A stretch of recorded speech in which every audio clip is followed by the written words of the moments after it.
Welcome to Natural Sex. All right. This is part 2 of our adventures in Drakonym and Akaroth. How are we all feeling? Good. Really Yeah? Real good. Yeah. Well, thank you to our friends at Cross Paths once again for sponsoring us. And let's say thank you to everyone who sponsored the backer kit as well. Well done you. You're our favourite. Yeah. It's also not too late to support the backer kit. Holly, what can they do if they wanted to do that? Oh wow, you threw that over to me. Love that for me. Good vibe. amazing. Well, I'll tell you what. Let me vamp for you. I think vibes is something you can do. Vibes is No, good. you can actually go to their website because there's still plenty of ways to get involved with the community, keep up to date. They have released little bits that people can test and play with, even if you weren't on the backer kit. So if you are liking the look of anything we're playing, you can head to their website and there'll be lots of different ways that you can get involved. And to everyone who supported so far, in the words of Vil and Umbra, you honour us. On that note, let's say hi to our heroes. Hi everybody, I'm Holly and I am playing the witch hunter Emeris of House Mithril. Hello, I'm Alex Jordan. Mithril. God, I got my own name. God damn it. Oh, sorry, Let's say hi to our heroes. Let me tell you, right, being first... Did you say Emeris as well? Emeris, yeah. Amaris? I've been saying Amaris. Amaris. Sorry. Let's say hi to our heroes. I don't like going This is first. outrageous. Can we let the gang behind the curtain a little bit? This is the first time we've ever recorded 2 episodes in a day. Yeah. We're And so we're all high even on more behind pizza the curtain. and sugar and energy drinks. We actually So discussed much doing this Coca-Cola. regularly for Natural Sex. See why I was very adamant yes, that we didn't do this. so originally, And it's me that ends up having to do it. Eva and I were like, because at one point the idea was that we would do 2 episodes on one day and 3 episodes like, the I next need day. you We to were like, understand, no, that's that isn't insane. how They this all will weren't going to be work. 4 hours long, in fairness. They were going to be shorter. Can I but here say, we this are is anyway. going to end up being one of the best episodes of TTRPG playing we've ever done. Yeah. And we're going to be like, well, maybe we should do 2 in a day more often. No, we would murder each other very We'd quickly. be hospitalised. Anyway, who are you playing? Hi, everybody. I am playing Emeris of House Methil, which is a witch hunter sea elf. It's pretty damn cool. Can I go? Yeah, go on then. Can I? Actually, no, you can't. Play with actors. Doug's Wow. going. Yeah, go Doug. Do Doug Doug's next. going. Do Doug next to Doug, punish you don't Alex. get- Hi, I'm Ash Wednesday. And I am Oh, a... you said it was Wednesday. It's not Yes. come up, and I like it. So I know, it's great, I love it. I'm a dog wolf? I'm a dog folk wolven, fighter sharpshooter, wanderer survivor, far seeker. This is how many choices you can make to create your character. It's amazingly It's great for me. diverse. They know it's sponsored, Doug. I'm Umbra Trivelon, the Norbon Veil Shadow Dancer. I'm Ben Starr, and I play Vil Trevelon, the Featherborn Falconkin Veil Shadow Dancer, with my brother. You honour us. I'm Eva Wilson, your herald and your resident introvert, learning through exposure therapy that eye contact with this many close friends for extended periods of time isn't as scary as I once might thought it was. Should we play some And I'm Drakonym? Alex Jordan! See, when the flow is not Yeah, there. let's do it. That'll do it. And I'm Alex Jordan. And I'm playing Bracken the Burrower, Mage Artisan Grimswarden. Should we play some Drakonym?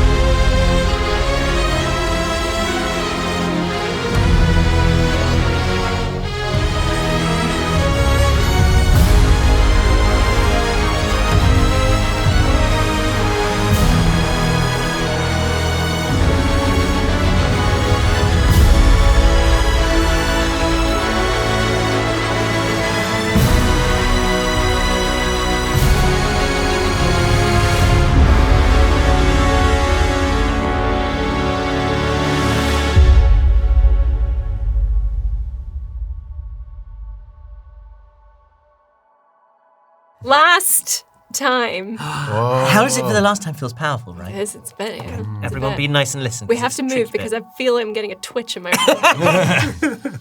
We met a bunch of unlikely friends as they awoke for the first time in the Vermilion Outpost, a barracks of the Ruby Rebellion located in the relatively sleepy Batesian Midlands.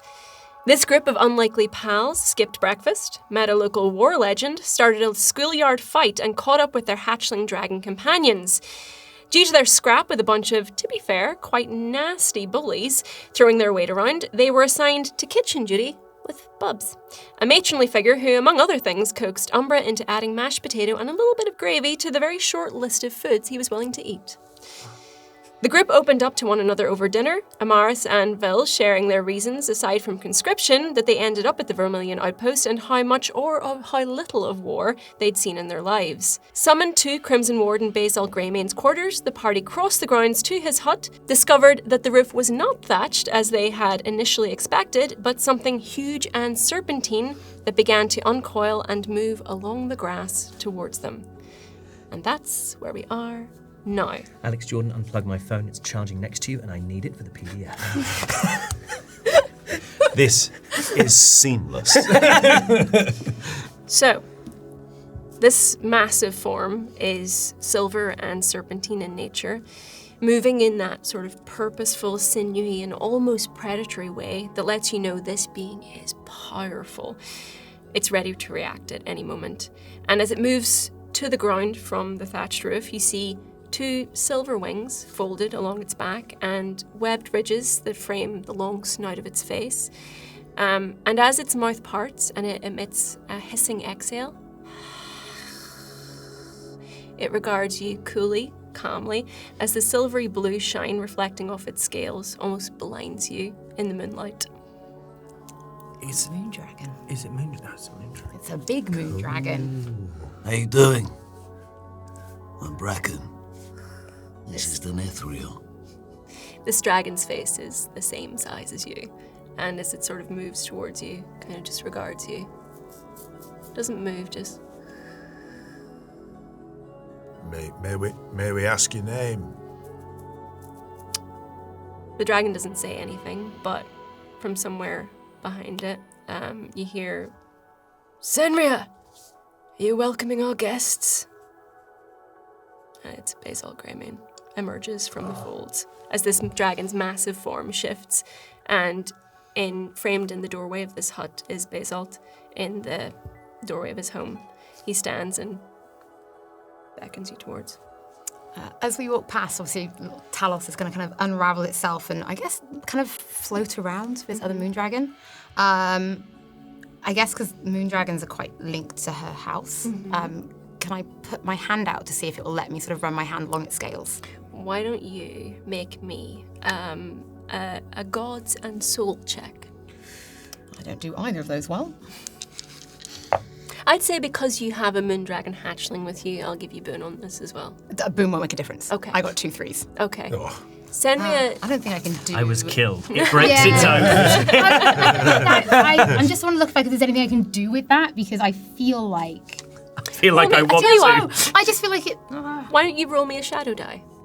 That's a good idea.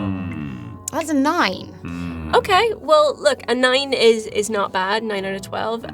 So Senria, as you put your hand out to touch, shifts away. She won't let you put a hand on her, but these sort of gorgeous silver pupilless eyes that do emit the moonlight that's now beaming down on you, shift from you to Thalos, back to you, and she will touch snouts with Thalos.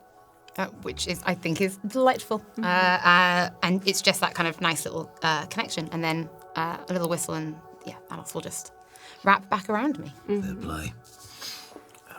As we walk past, Kerma looks massively insecure.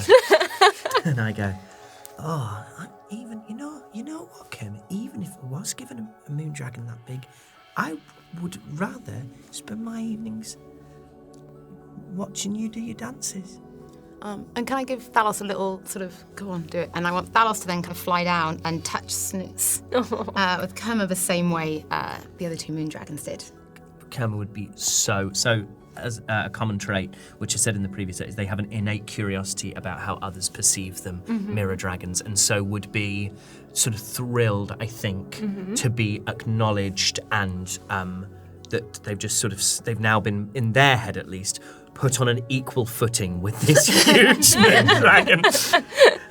As Senria regards this moment between those 2 hatchlings, she's kind of going to very slowly coil back around behind the hut, and in this sort of very fluid, very gentle motion, take off and you just see this massive form just rise into the sky. They don't have any limbs at all, do they, moon dragons? No. So it's almost like a snake, just How often would we have seen a fully, fully grown dragonfly? not very often. Wow. Yeah. I'm actually gonna leave Thalos outside in the moon instead of bringing back inside. And I guess it's really silly. Thalos is gonna curl up, I suppose, on top of the roof where this big dragon would have been. It's just been replaced by a little hatchling, and I'm just gonna park him in the moonlight and leave him there. Do any of the other hatchlings attempt to fly, I'll or see, do anything? I'll see if Lerma would like to go up there. If Kerma would like to go up there, then absolutely. Ferris is staying right with me. Ferris, she's munching down mashed potatoes in the little sling in front of me. Oh, and the papoose. Does it have a little bib? Does it have a bib? No, that's why. That's why I wanted. That's It's just everywhere. It's just everywhere. Wow, I thought it would have had one of those like scoop bibs. Denethriel goes to sort of like take a mini run up across Bracken's shoulder to leap off, but still can't yet fly, and it's not even like there's no thought to it. Bracken just instinctively just holds his hand out, and Denethriel just kind of leaps forward, and he just bump straight into his For palm. like a split second. Yeah, and then boom, carries round back onto the other shoulder. Oh, very cute. Okay. So are you all just entering this hut? So yeah, it's very sort of humble. There's a large open hearth. There's a single bed pushed into the far corner, and almost every other surface in this place is covered in books, scrolls, maps, all the rest of it. And as you enter, Basel kind of has got the fire to his back and is just sort of, come in. I don't have anything to drink, but is what is. You honour us. You didn't just honour us, you called us here. Yeah, I did.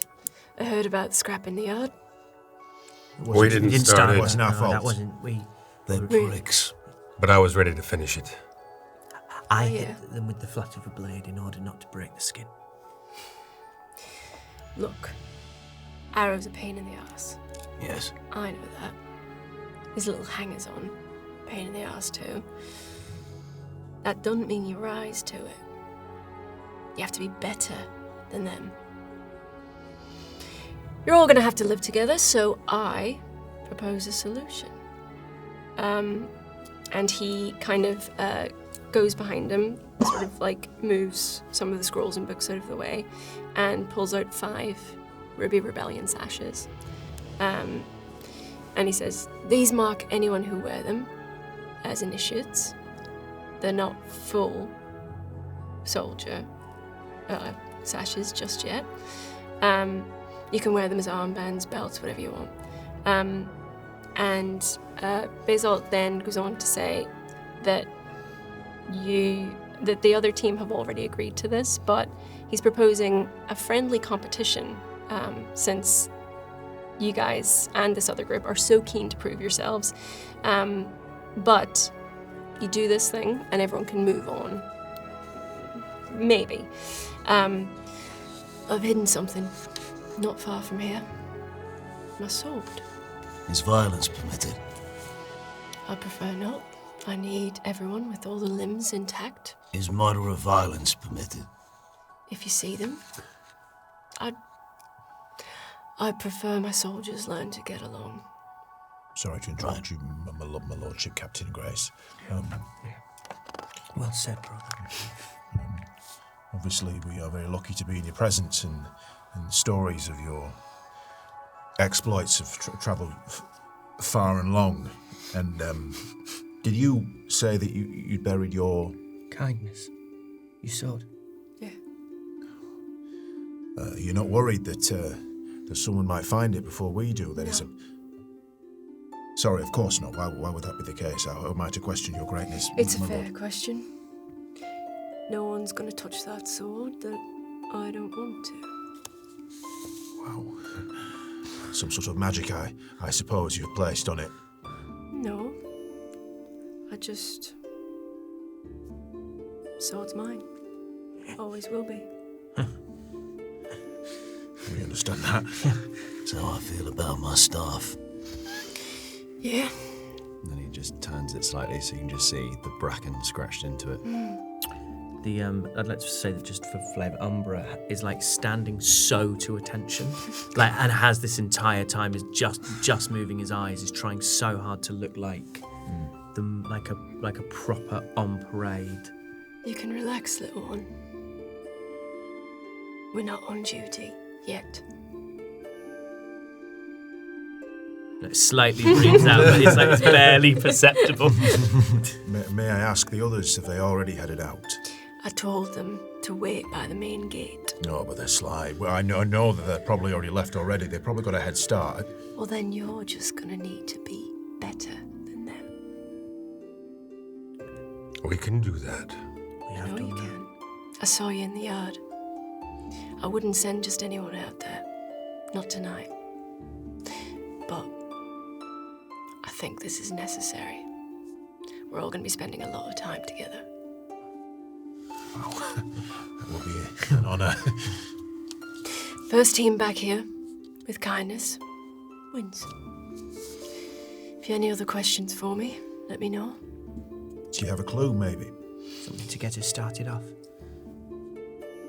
Follow the tracks. There's a hut not far from here. Sashes will help.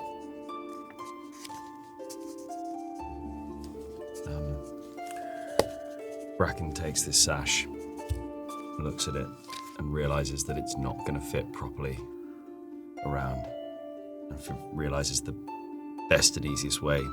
He kind of rips one end of it, puts it round his sort of top of his bicep where it meets his shoulder, and then fastens it, pulls it tight, and wears it as sort of like an armband.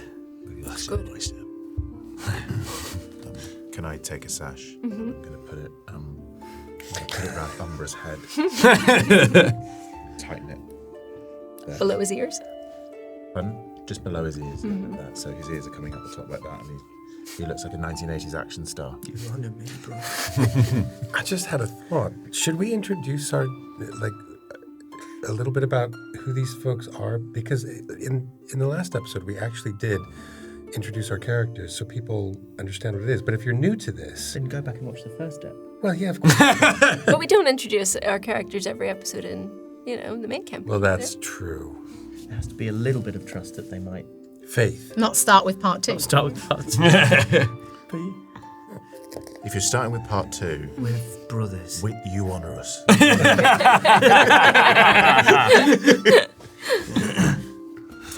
So then I would like to I take the sash and I look at Vil and I consider what I would like to do is like a cross-hatched binding as if on a pair of breeches or stockings on the lower part of one of his legs.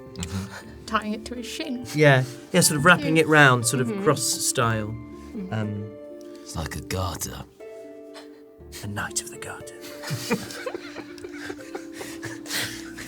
Without saying a word, because all of this, we haven't got a choice. We have to do this, so there's no point in arguing. I'm just going to take a sash, take the jacket that's kind of off on my shoulders, put the sash over me like a normal person, and place that jacket back on my shoulders. As you do so, you just hear me making eye contact while kneeling down, looking up at Rosie.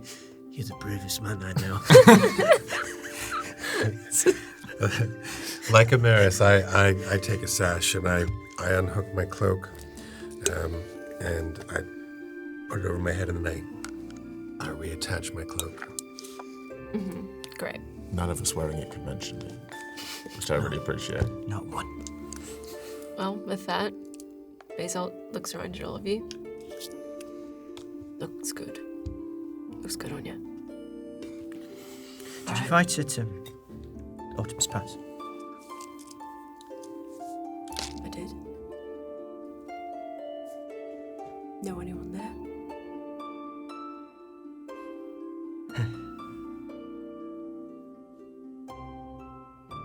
Question for another time, perhaps.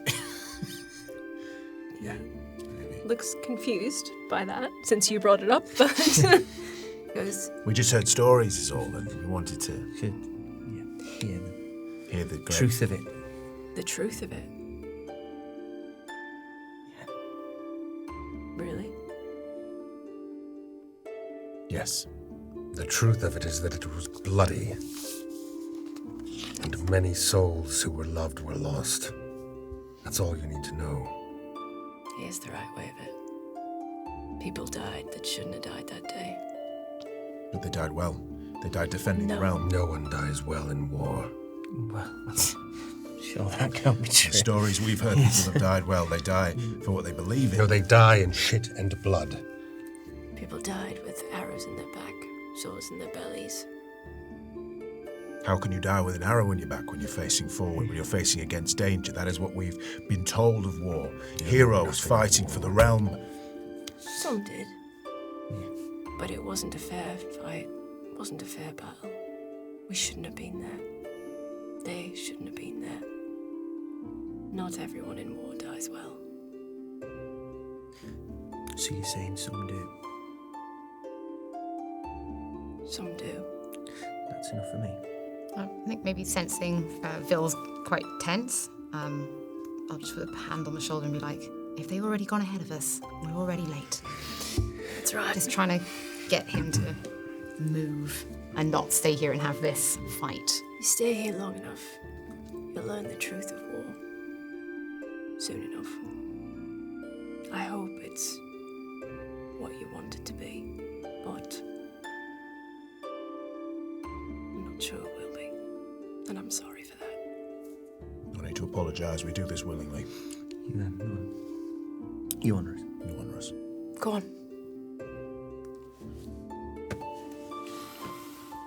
Leaving? Okay. Yep. All right.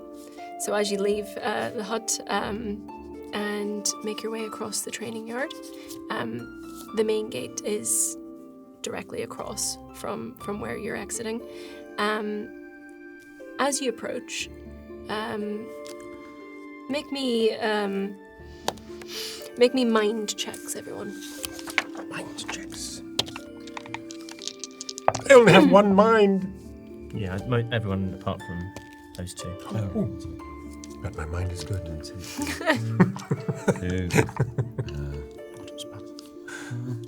Oh, you roll them twice, don't you? Yeah. You do. Oh, that's right. Everyone got at least one success? I've got 2 successes. Okay. One success. One success. Great. It's not very, the difficulty check was very low because it's not really, it's intended to be seen, but there is a piece of parchment with a dagger through it on the main gate, and it says, got a head start, see you back here when we've already won.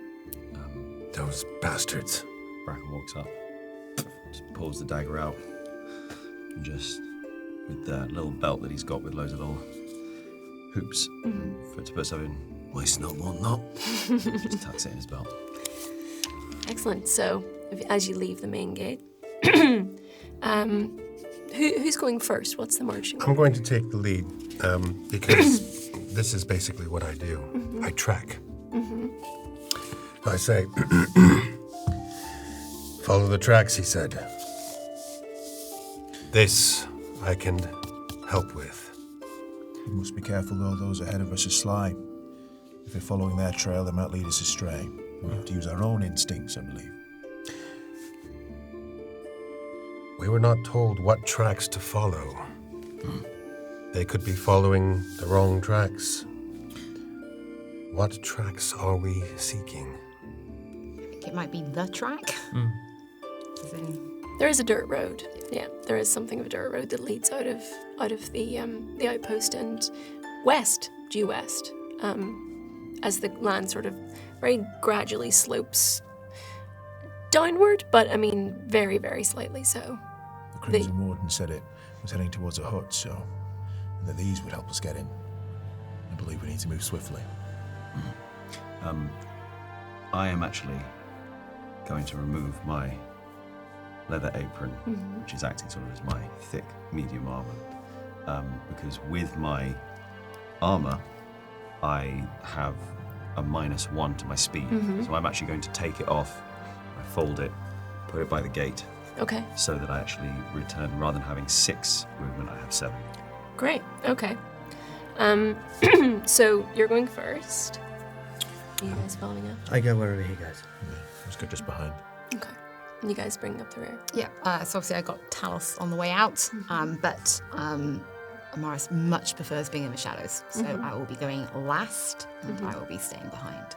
So, to be clear, are your hatchlings with you? Yes. Yeah. Everyone's bringing their hatchling, great. And as you plod down the road, away from your warm beds and into God only knows what are you thinking about? I'm thinking about why I'm here. This is all fun and games, but it's a waste of time, essentially. Every time I spend doing anything like in the training yard or washing dishes or on this little task, I am not looking for what I am here for. I'm not in the right places, I'm not listening to the right conversations, and conscripting myself to the army is pointless if I don't get what I've come here for. Bracken, what are you thinking about? I'm thinking about the forge that I spent ages trying to get myself back to, and now have just, almost as soon as I've earned it back, been dragged away from it. And this time, rather than being dragged away to make weapons behind the front line, now here to be serving. And how much that frustrates me. Flash. I'm thinking about the task at hand and my desire to prove myself to a fellow dogfolk wolven who has proved himself repeatedly to be a soldier of renown. Brothers? I'm thinking about the conversation that I've just provoked, and I'm feeling a bit foolish for it. And so I'd like to be close enough to Vil to say, I know I shouldn't have asked. I'm sorry about it. Just no need, we don't need to bring it up. No, I know. I just want answers. And we'll get them in time, but this is we give it away, they'll think us weak. You're right. And I want to go through, like, as I'm walking with that kind of feeling of the exercises that I did first thing in the morning, where you're sort of trying to get like a hold of yourself, like just sort of trying to kind of, there's like something in me that I'm trying to get rid of. Bill, what are you thinking about? I'm thinking about the egg that's burning a hole in my bag, quite literally. It is, even though it's obviously a beautiful sun dragon egg, it feels not just as a weight, but an emotional weight of what it carries, of the possessions in his bag, of what they stand for. Everything that's kind of weighing him down. He feels that every possession that he has isn't really his. He's holding relics of his family that are ill-fitting, and that duty, that constant sense of wanting to be better and be the best, and the responsibility for being next to his brother as well. He feels very, very heavy but determined. As these thoughts roll through your head, you can kind of almost feel the egg. You don't know whether it's the motion of just marching, just the idleness of the unevenness of the road, but it's where there's something, slight movement, but then it passes. Yeah, I felt it. The egg, I think it's... Look at my back. I get it out, kind of gently unwrap it from where I know it will be. We've both spent enough time looking at it. Yeah. And it's gleaming brightly as usual, as it always does, but there's nothing different. No. Do you think it'll ever happen? What if it's dead? What if I've dropped it? You've not.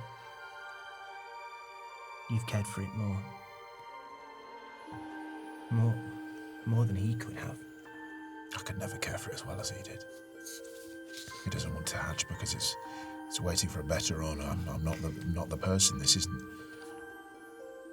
Maybe if I was better, if I was stronger, it would see that strength in me and it would burst out into the world. I see you with your dragons. Look at them all. I don't have that connection. You're the bravest man I know. Maybe you haven't met enough people. I met loads. Even today, I've met loads more. I know. But they're equally as brave, yes. I see it in them. That blacksmith is very big. He's huge. And I'm a big... I thought I was a big... I thought I was. Honestly.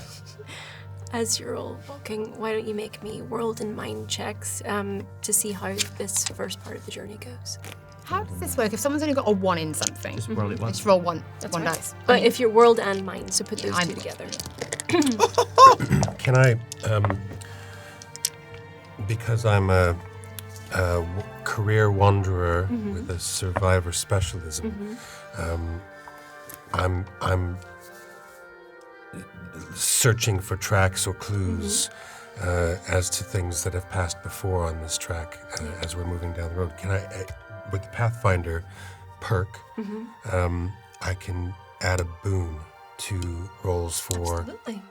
Yep. investigate. So you will count forwards as a success. I can't say that.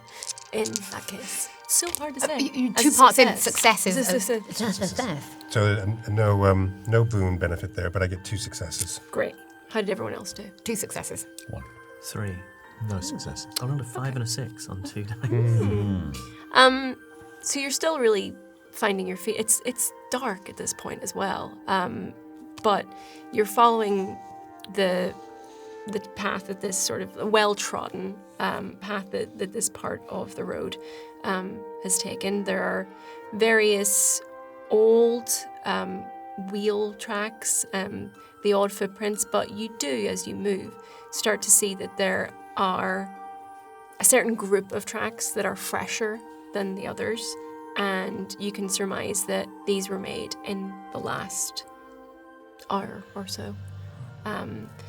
And as you kind of keep moving, you come upon 2 small lights at first, but as you get closer, you can see that it's actually a shrine on the edge of the road, where various offerings have been made. So like hardened sweets, a few glinting dravics, which is the currency in Batesian, some old bread. Why doesn't everyone roll gods for me? Gods. 1d6. Roll it twice. Roll it twice. It's a single. Yeah, but that doesn't. Yes, it does. Yeah, on a single check. Yes. You roll the die twice. Correct. Right, but if I roll a mind check, I'd only roll 2. But if you had 1 mind, you'd roll 2 as well. No. No, so No. when If it's, you when if it's you've got only 2 asking mind, for you'd one roll it thing twice. alone, That's you roll 2 die. You roll just the double value. the You roll amount. how Double much. it. Yeah, rather than. double how Oh, much what you of mean any is die you you would double roll, it. yeah. That's Right, sorry. I can treat a 4 No, actually, I can't. Never mind. 2. So I got nothing. I rolled a 2 as well. None. None things. Okay. Bracken and Ash, and what was yours? 3 and a 4. Oh, great. Okay. Although no, sorry, that's not. Yeah, it's not Yes. good. Okay, Bracken and Ash, you recognize that this is a shrine to Emdros, the god of air, travel, and storms. This shrine is quite unusual in that shrines to Emdros are usually moving. They're usually on ships, or they're at the top of the tallest peaks where, the wind can sort of rush through them, where they have like a lot of chimes and things that sort of like are in perpetual motion. Emdros is a minor god and would be considered the greatest opponent to C4, who is the major god. Emdros is C4's major opponent and a champion of absolute freedom. His is the domain of unchained skies and endless roads, of storms that shake empires and breezes that carry the faintest of songs. His worshippers say he was born of the world's first exhale before gods had names, direction, and meaning. To honor Emdros is to move forward, even when you're afraid of where the wind will take you. Odd place for a shrine, the Emdros. It is, isn't it? Is there any sense in which that would be considered? It would be considered heretical to have a god to a shrine to a god that is a sort of adversary or opponent of the main deity here. No, Okay. because the pantheon is and has always been at odds with one another. Okay. So this is Emdros. Must be. This is Emdros. Heard stories. Never seen something like this in person. Glorious stories. How did you know? Just a guess. I'm able to go and have a look and see if there's anything about this. Yeah, you can have a closer look. So as we said before, there's few offerings here and there, like food, some money, a few like gold trinkets, things like that. But as you kind of get a closer look, you can also see that there's a Ruby Rebellion sash there. You don't know whether it's left in remembrance of a fallen soldier, or maybe it's in defiance of someone being asked to fight in a war that they don't believe in, but it's there among all of the other offerings. An interesting addition. Not one I think we should touch. Of course we would not touch this. It is a shrine to Emdros. Everything on here is sacred. Who would dare to file such a thing? It would dishonor. It would.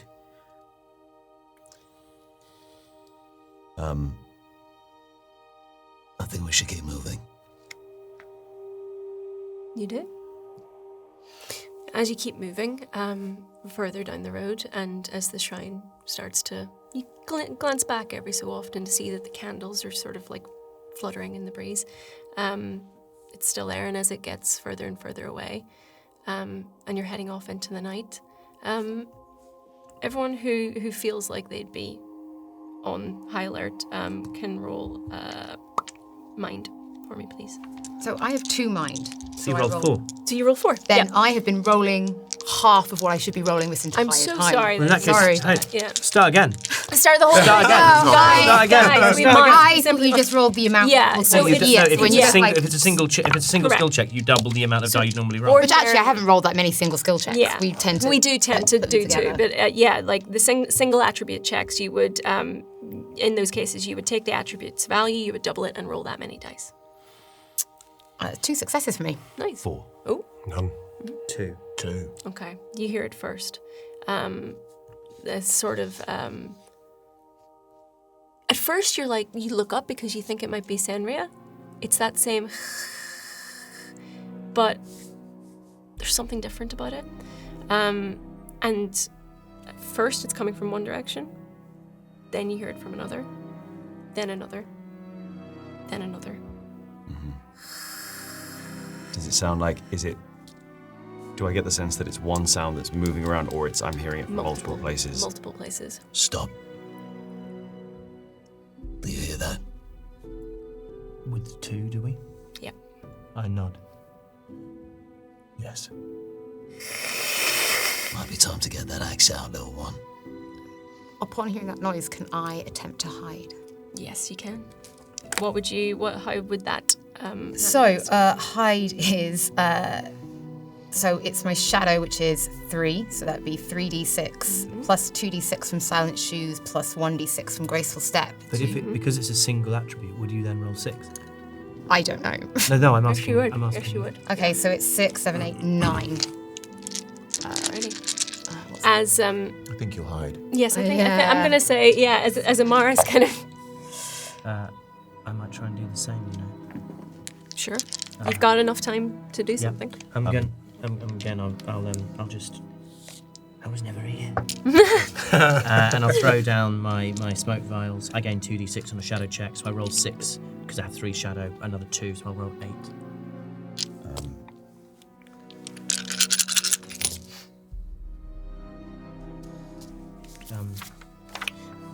Yeah, I get 3 successes. I would say that's enough to hide in the dark. I got full. Yeah. Okay. Bracken reaches down to the belt, pops a clasp, and pulls out a mana potion. He just quickly chugs. All right. Ash has his short bow in his hand and an arrow knot. As all of these things happen at once, I'm going to say as Amaris and Umbra disappear from view as you're chugging a potion and you're knocking an arrow. Is there anything you want No, to I'm do? going to stay. From the direction of these sounds, you see first yellow pinpricks in the dark. 2 and 2 and 2 and 2 and 2. This hissing gets louder as dum, dum, 2 arrows thud into the ground beside you. And these hulking lizards, what look to be lizards, appear just from the dark around you. They're cloaked. They have one's carrying a spear. The others are, one's got a bow. There's one larger than the others that seems to be sort of directing the others around you. Why don't I think Ash, maybe Ash and also Bracken, why don't you roll me world? 2. Oh, wait a minute.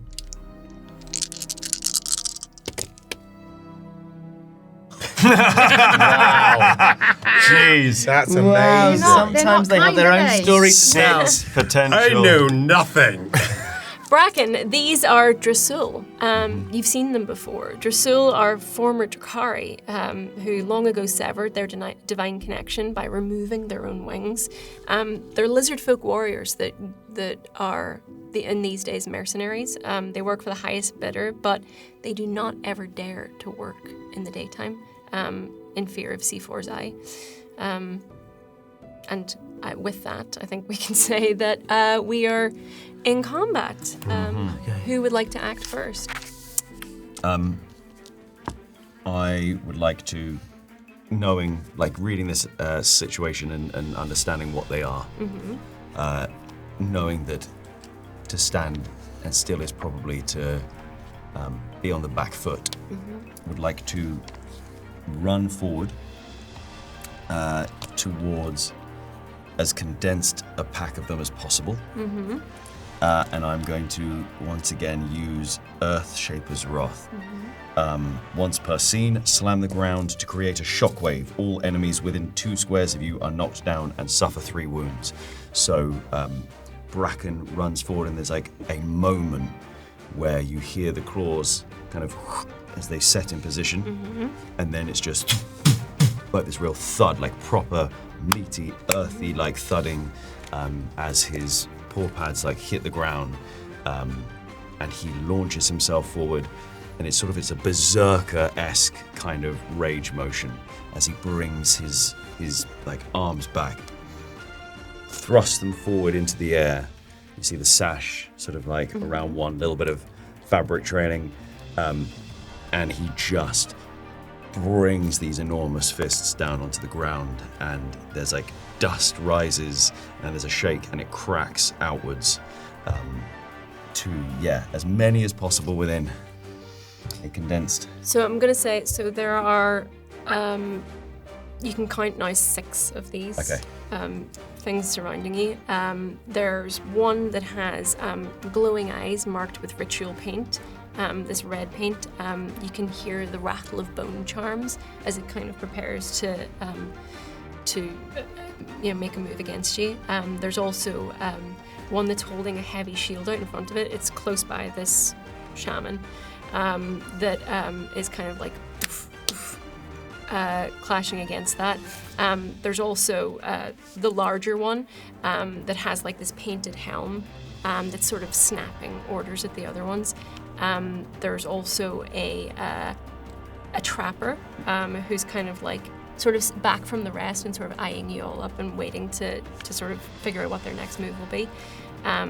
There's one that is there's an archer, like we said, with a bow, and there's also one that has a long spear, kind of like yours but not quite as impressive, who's kind of like sweeping it out in front of him. So the only 2 that are close together are the shaman and the shield master. For those 2. So what was is that just an attack? Remind me what it was that you were doing? Yeah, I mean it's a perk. Earthshaper's Wrath. Once per scene, slam the ground. All enemies within 2 squares of you are knocked down and suffer 3 wounds. Okay. So they will use some of their defense against that, but the shaman is going to take a couple of points of damage there, and they are both knocked down. So I see battle commence, and because there's no initiative, you just jump in. I'll do what I want. I'll do what I want. Run away! Ash tilts his head up and he howls. Woo! And this is the perk alpha for the dogfolk kin. Once per scene, unleash a bark or howl. Allies within 5 squares gain 1d6 on their an extra 1d6 on their next check. So that's all of you. Whoa. And I get to roll a soul and shadow check. And if I succeed, then enemies are frightened. Frightened 1. Okay. So soul and shadow check. What's the radius of that? It doesn't give one. I think it does. Does it? You should just. I wrote And I was within exactly 5 what's- squares. Oh, within 5 squares. Yeah. I said it, didn't I? Yeah, that's Yeah. what I thought you said. I know. So within 5 squares. Are they within 5 squares? No, not all of them. Oh. 5 squares. Yes, 5 squares. so that would be 25 feet. Yes, I think that the archer is not. So sorry, there's a shaman and a shield master next to each other. Did you say there's a spear, there's an archer, and there's something else? I'm sorry. Captain. Okay. There's a shaman, a shield master, a captain, Yeah. an archer, and Yeah. a spear master, Sweet. So it's 5, right? and a brute as well. Okay. Captain. Pardon me. Sorry, not a.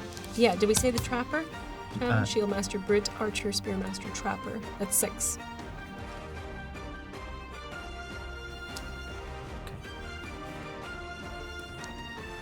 1, 2, 3, 4, 5, 6. Never mind. Sorry. The brute is the captain.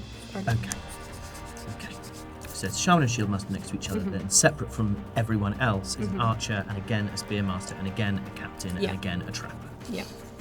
So for those within 25 feet of me, 5 blocks. 5 blocks? 5 Squares. squares. If I succeed, they have frightened 1. I do not succeed. Grand. Story in 3 acts. Excellent.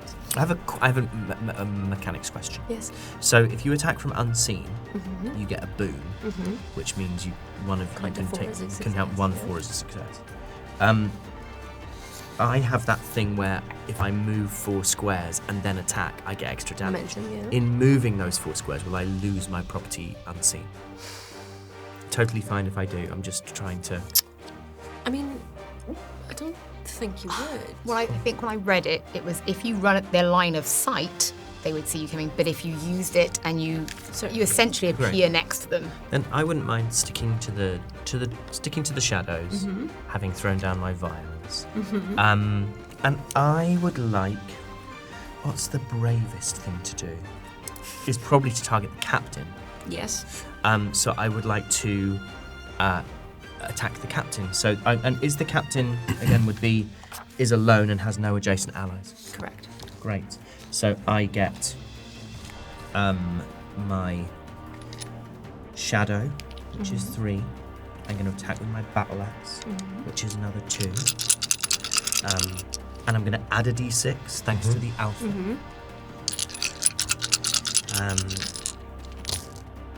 Okay, that was very no. Okay, that's 4. I got a 4 as well, which means with my boon I can make that a success, which makes that a 5.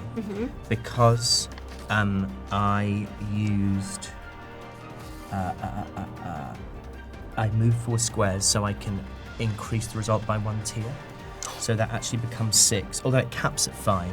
So actually that doesn't really make any difference. Because that would be crazy. Because that would be ridiculous. But I do get, because they haven't made an attack, they gain 3 wounds additionally. So that's 9 wounds, and they can't use armor to block it. Okay. God damn. Okay. Well, they're gonna. So they cannot use their armor. So it says hesitation is death. When attacking a creature that is alone, they cannot use armor to prevent your damage. It doesn't say Devastated. Doesn't say any of it in particular. Yeah. Okay. 2 6s plus a 4 is. You can only use it once, right? I can only use it once.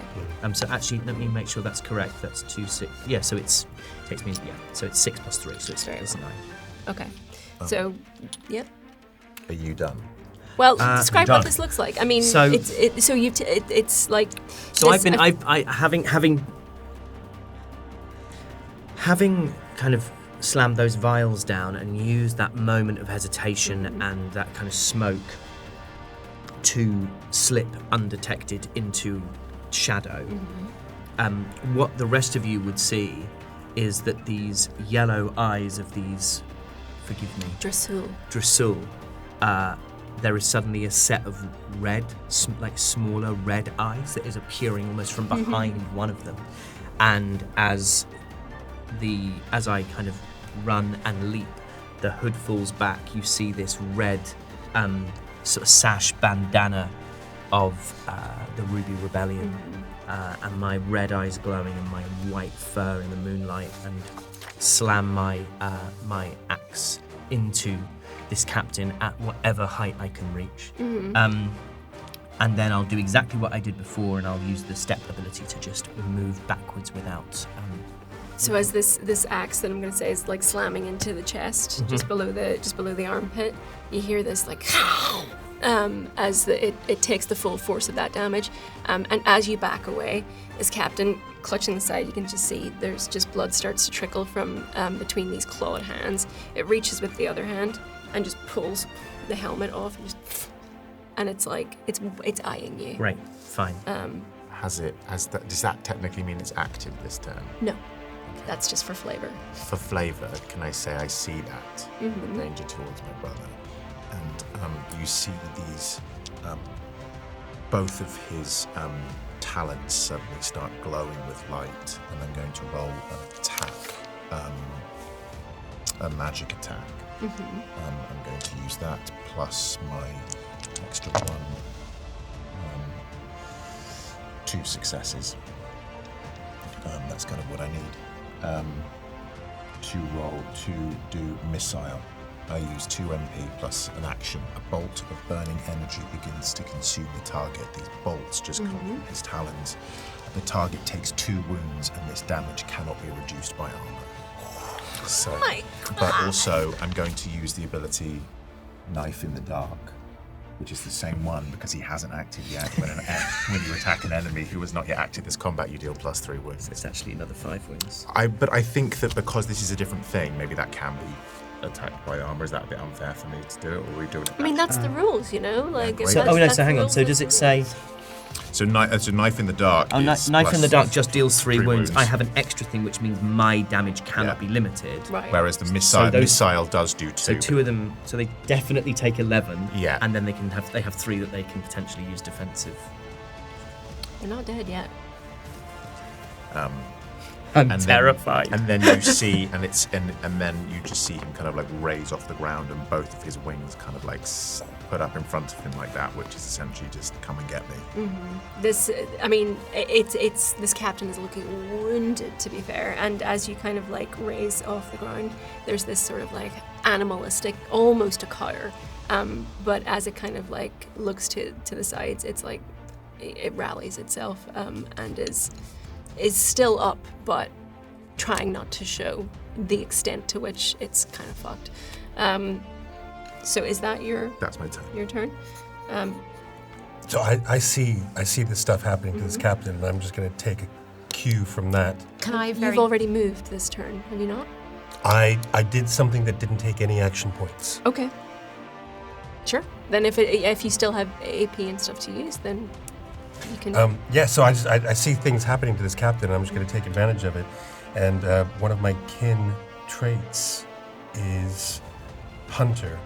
And we can think about this for next time, because I'm not exactly sure from the wording what it means in a certain aspect. Once per scene, when you and an ally attack the same target, gain a boon on your strike. So I'm taking this to mean only on my strike. Correct.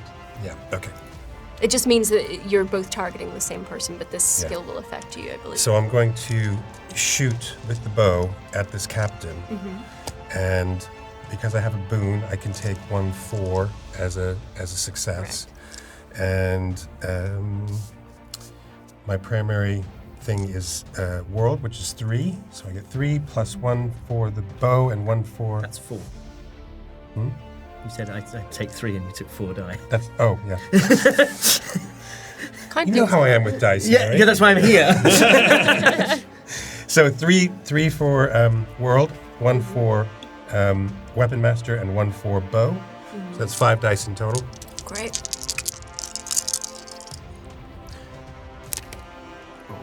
So that's 1 success, but I also have quick knock, which I can do once every 10 minutes. So that's 2 successes. Oh, that's 2 successes, yes.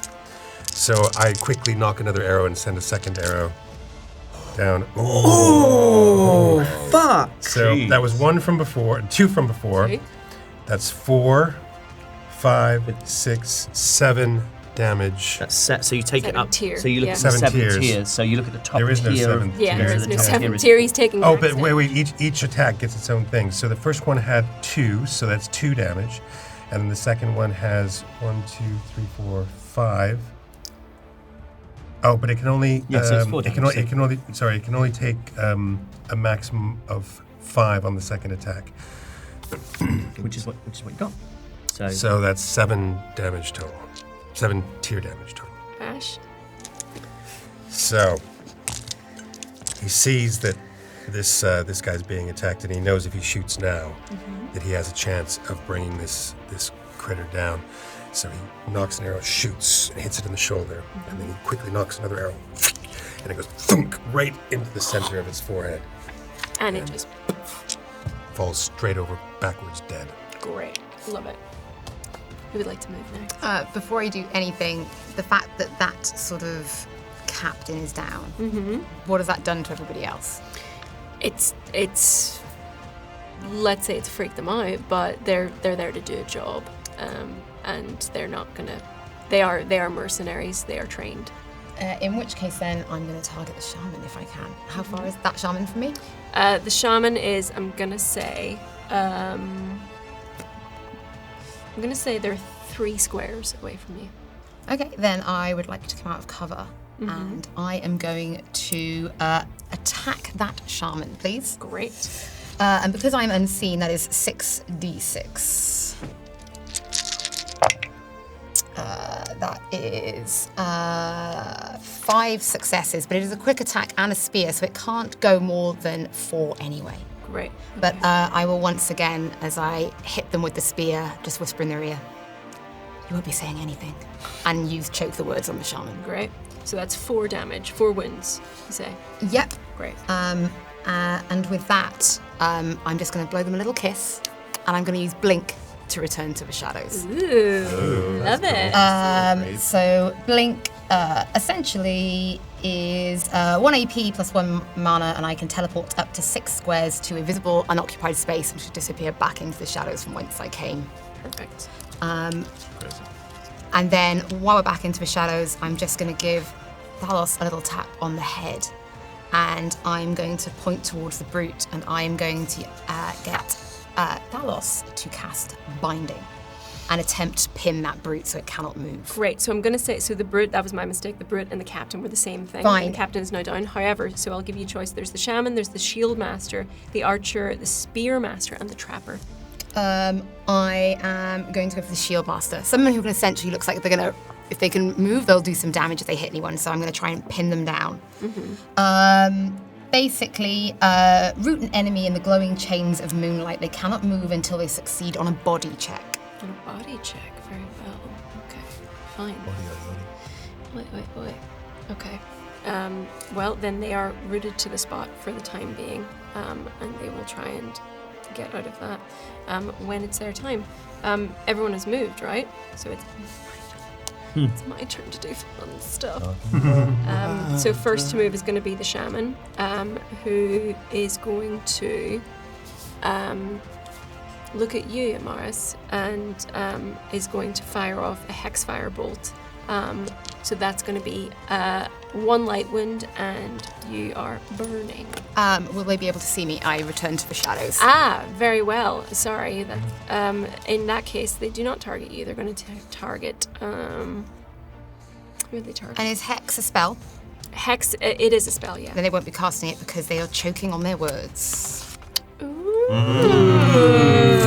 They are silenced. Very well. Well, you know what? Like this is how stat blocks work. I roll a dice, and whatever number I get, I have to carry out that action. So rolling a 1 is hex firebolt. So I guess I can't do anything else. That's really cool. Yeah. Yeah, I decided to go more crowd. We don't do a lot of crowd control in Natural 6 normally. However, I will say, would we call that a ranged attack? What you just did to them? Ranged? Choke the words? No, choke the words is upon a hit. So it is when you hit a spellcaster with a weapon, you may silence them for the round. So I attack with the spear. Upon the hit, they are then silenced. And the spear wouldn't be a ranged attack. Nope. Very well. It doesn't count as ranged. But I can do it within 2 squares, you see. So they were 3 squares away. I was able to step with a quick attack, which didn't use my AP, so I'm still holding an AP as well. Okay, very well. So this is now the Shield Master's turn, who's now pinned, right? Or Yes, they are currently bound in Moonlight chains. They'll need to roll a body check. okay, that would be. Well, it's fine because what I've rolled for them now is Shield Wall. Until the end of their next turn, all allies adjacent to them gain +1 defense. So they're just gonna, again, just tap against their shield. And there's like a shockwave that sort of emanates out, and you can see their allies just sort of rally themselves. Them and the shaman, right? Anyone who's within 1. I mean, it doesn't say. I mean, I guess adjacent is within 1 square. So yeah, let's say that's the shaman that is affected by that, and the rest are a little bit too far away.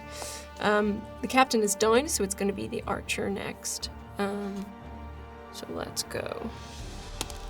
That's a okay. Volley. Choose up to 2 targets within 6 squares, and each are going to suffer 2 light wounds. I'm going to say because you killed their captain, and you're looking particularly menacing, it's going to be you 2.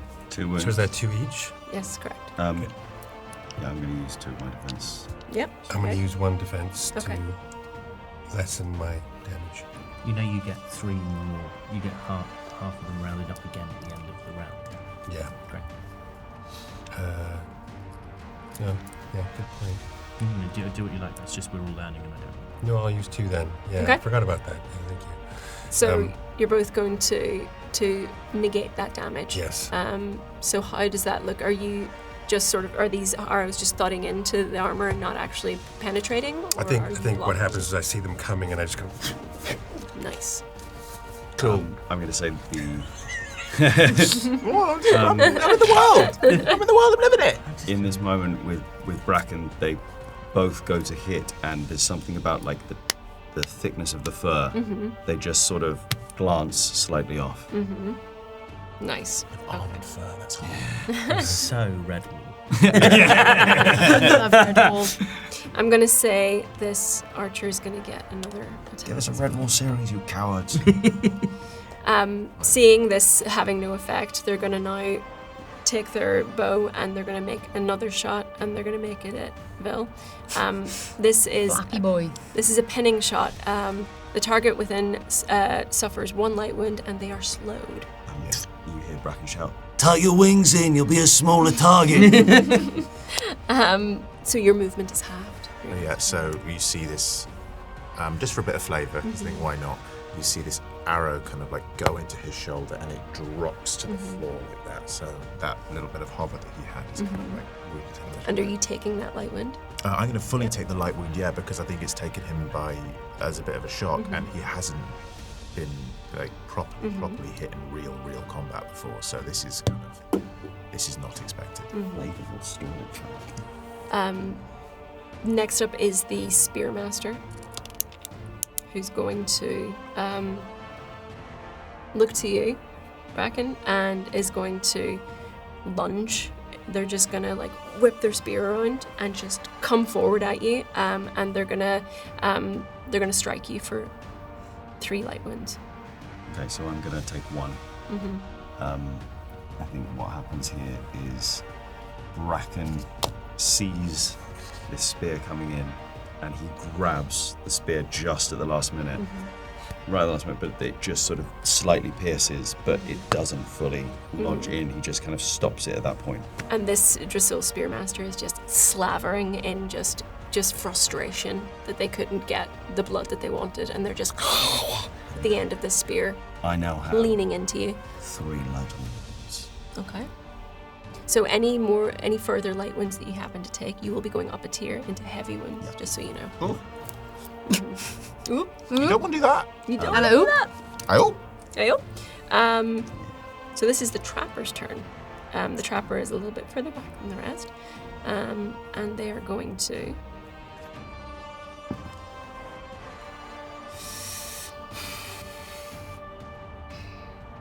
How are you all standing right now? Are you fairly spread out? I'm at the back because I kind of went in, went to the captain, then just took a step, literally one step back from where their body now is. So I feel like I'm in reasonable space apart from other people.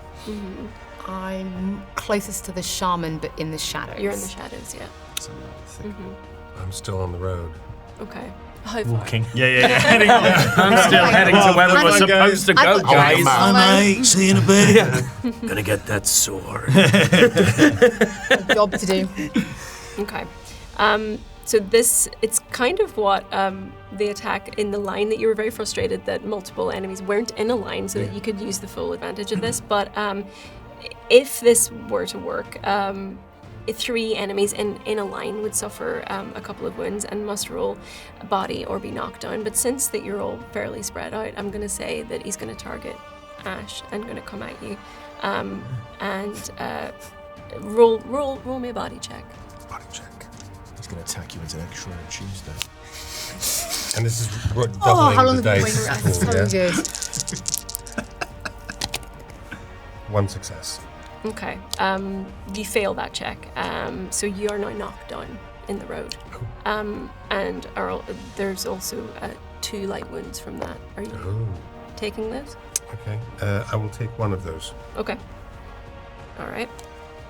So as this sort of like this trapper, this line goes up, that you can sort of like assume that it's been set before you got here because it is in the vicinity of the shrine. This sort of line goes up and you're like, head is knocked back and maybe something in the road or something in this line. It's like you can feel these jagged, sharp edges just eating into your back as you're fully knocked down. Ouch. And we're back to the top of the round. I am going to use one of my traits, which is I am embodiment of living storm. So I am full of this energy and this arcane energy, this magic that is inherent within me. It's not a learned thing. It's something that is a part of like my very fabric. So once per downtime for 3 rounds. All of your spells with the damage tag count as having 1 use of the Empower augmentation. So, let's say I deal 2 damage with Fury. It basically adds it again, so I deal 4 damage with Fury. And I'm going to ask a question here to see what we think. If I'm casting a spell and it's Fury, and if I hit, then the target takes 2 damage, 2 wounds. If I choose Sphere, which is a 3 square diameter sphere centered on a square within 5 squares of me, does any enemy within that, are we saying that any enemy within that 3 square sphere, like that force damage, they take it? I mean, they have defense points as well. Yeah. So But I mean, They're all area of effect. yeah, so it hits. It's rather not than a like single target. because it strikes me as like there's like sphere, yes, targets. sphere, isn't so it? I Yeah. can target one, but if there's 2 of them together, it's like why target one? I'll do a sphere between them and Correct. just do that. Yeah, Great, yeah. cool. Can I also have Denethriel use something within my turn? So remember that Denethriel is bound by the Great Vow, so Yep. cannot harm a mortal creature, It can't harm, but like but can assist you. yes. Did I have my dragon murder someone? So I would like to use for the insurance. Spell Mirror. Okay. Which is where Denethriel spends 1 bond point to grant myself a boon on a spellcasting check. Oh, nice. But I also Good. haven't used the extra dice that you have provided me. Yeah, because it was on the next check, which is this one. Yeah, that's what I mean. So I'm saying Yeah, exactly. I've got 4 using my staff, but it's 5 with your additional. Plus you get dice. a boon on it. From Exactly. Yeah. Nice. So Synergy. between the we've got the shaman Shaman and the shield master. and the shield master. are fairly close together. Yeah. Between the shaman and the shield master, the title of my ultimate. Yeah. So Bracken steadies himself like grabs this spear, pulls it away, and from his back draws up the staff, brings it down, points it directly in between, and as he does so, says, Kind of regretting leaving that armor behind. You lost 2 armor. Because you've only got Yeah. 4 defense points now. Yeah, or none now. Wow. Yeah. Okay. Why don't you get 3 back at the You do get 3 back at the beginning of top each of the round. round. You've got 3. Oh, yeah. Hang on. Okay. Do you get 3 back, or do you get half of them rounded up? Because I read different things, and you said half rounded up. Let me tell you. At the start of the round, you gain 3 AP, any AP you've not spent in the previous round. You regain 2 mana and 2 grit, and half your defense slots. Nice. Right. Rounded up. Correct. Cool. Yeah. So Players that's, round up, enemies round down. that's 3 Nice. successes. 3 successes. Okay. So that how does that attribute to damage? Is this tiers? So for me, it just says when I go to Fury, it simply says. Let me find the spot on it. It just says for 2 mana points, you unleash raw energy upon your foes. The target takes 2 wounds. But 2 wounds. Okay. yeah, Got it. but because I am using for 3 rounds, Living Storm, they take 4. Great. Okay. Well, they're going to absorb. They take 4. They're going to absorb 2 of those apiece, so they will take 2 wounds each. Okay. And then I would have some movement, right? I'm going to use. Yeah. I can, If you've got the AP to move, then you can move. yeah, I believe so. Movement is 1 AP. Yeah. And I you've mean, got 3. Yeah. So I'm going to take 6. I'm going to move. Let's say 4 squares back. So I just kind of take myself a little bit out of Right. the immediate This hissing, chaos. this hissing and this writhing of scaled limbs as they both like take this raw fury. The shaman just the bone charms rattling as it kind of like staggers backwards. The shield master, there's just these cold reptilian eyes just like leveled at you from behind this shield. There's just this on the air. There's just sweat and salt water as you're kind of like, these strikes reverberate on their oiled leather armor. Ash, what's your go? I use my bow to do a heavy attack, which means I can't do a quick attack afterwards. I roll the same number of dice, 5 dice, Yes. for a bow attack. That's 3 successes. Great. So that's, for a bow, that's 3 damage, and then plus 3 for the heavy attack, that's 6. Okay. But I think 5 is probably, can we do 6? Yeah. If those are the wounds that So they're 6 taking, wounds. that's fine. All right. Wow, great. wait. I mean, so we're back into the round, and I'm gonna say they're gonna negate 1 point of that, but they're taking the rest, and they're not looking good. That's the shaman, right? It's a shame. They are. You can see as this sort of like these these arrows knock into them. There's just this sort of sense of like as they look to their allies for support, and nothing is forthcoming from them. My turn, right? I would like to sort of. I don't know if I'm allowed to do this. Let's find out. Are we in a sort of fixed initiative at this point, or can we still be quite fluid in terms of how we organise it amongst ourselves? It's fairly fluid. You can work together. You Great. can combine movements. I would say the only time that becomes not an issue, but we would need to sort of impose cost on that is interruptions. So if you wanted to interrupt an enemy attack, but since Great. we're still in the So hero you, So- you still only have the number of AP points that you have. Don't worry about that, baby. Don't worry about that. He knows baby. his action. he knows his economy. action economy. So, Yeah. I'm just gonna. I don't know where. Amaris is. You do not know because. But I'm gonna sort of shout, sort of to everyone. Could someone soften up one of the ones on their own for me? I'll wait for you. And Are then you I'm essentially holding your action? yes. So I have this thing called blood measure, where I can spend 3 grit and 2 action points to attack a target who has already taken damage this round. Okay. And I deal an additional 2 damage, and that target cannot heal until the end of their next turn.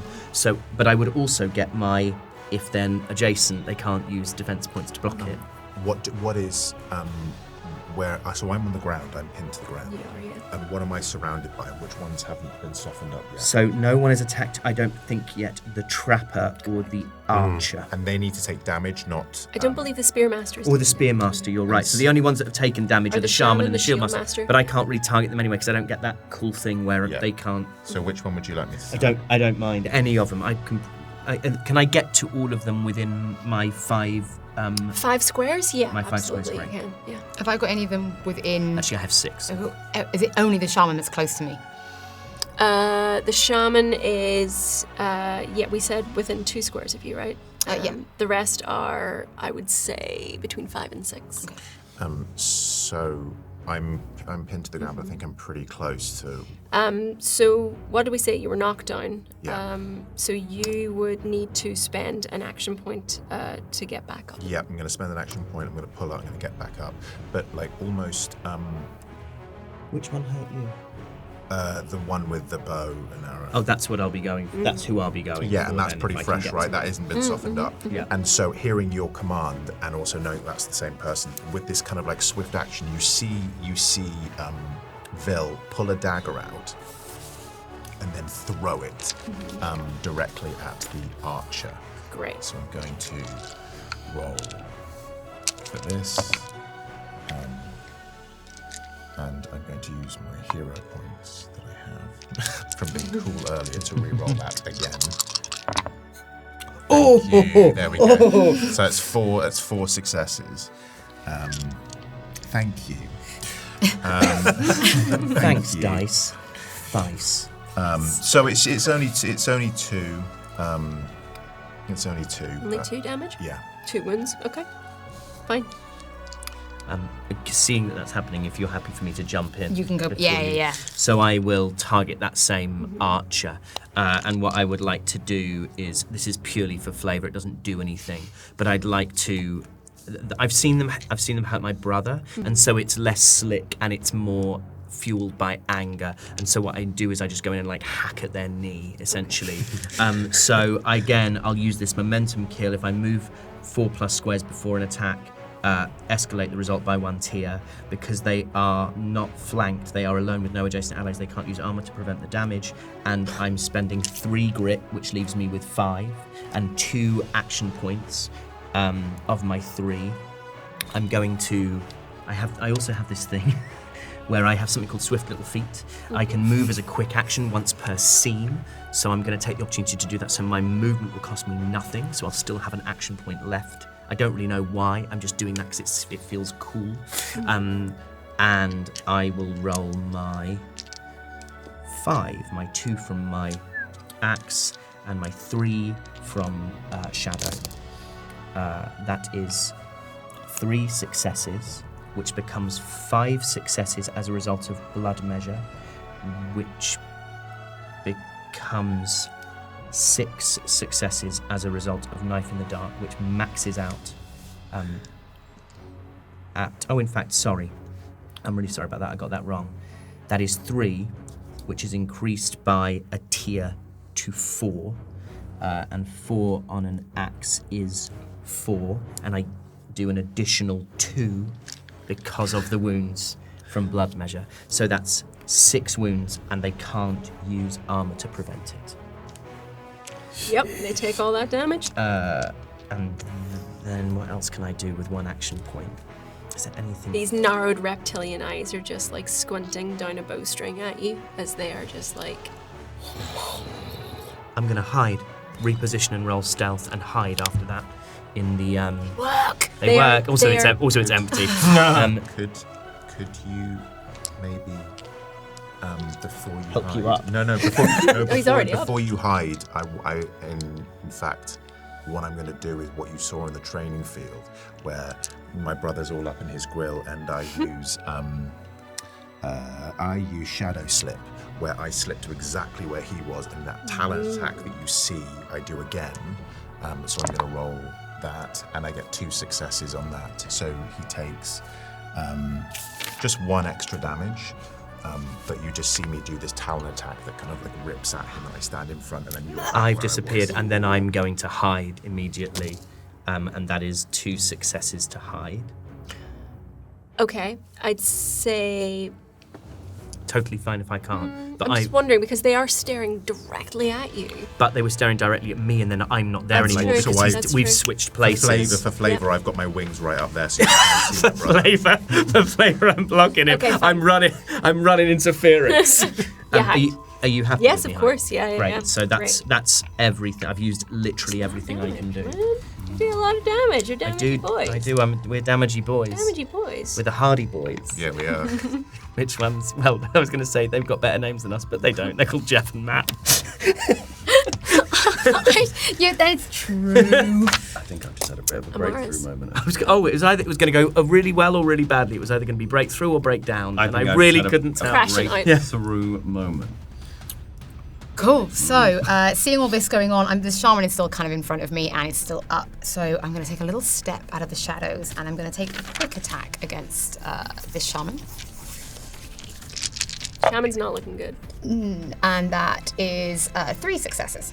3 successes, and what is that on your tier 3 system? successes for me is tier 2. 2 damage. Okay, they're still up. What were but- you attacking them with?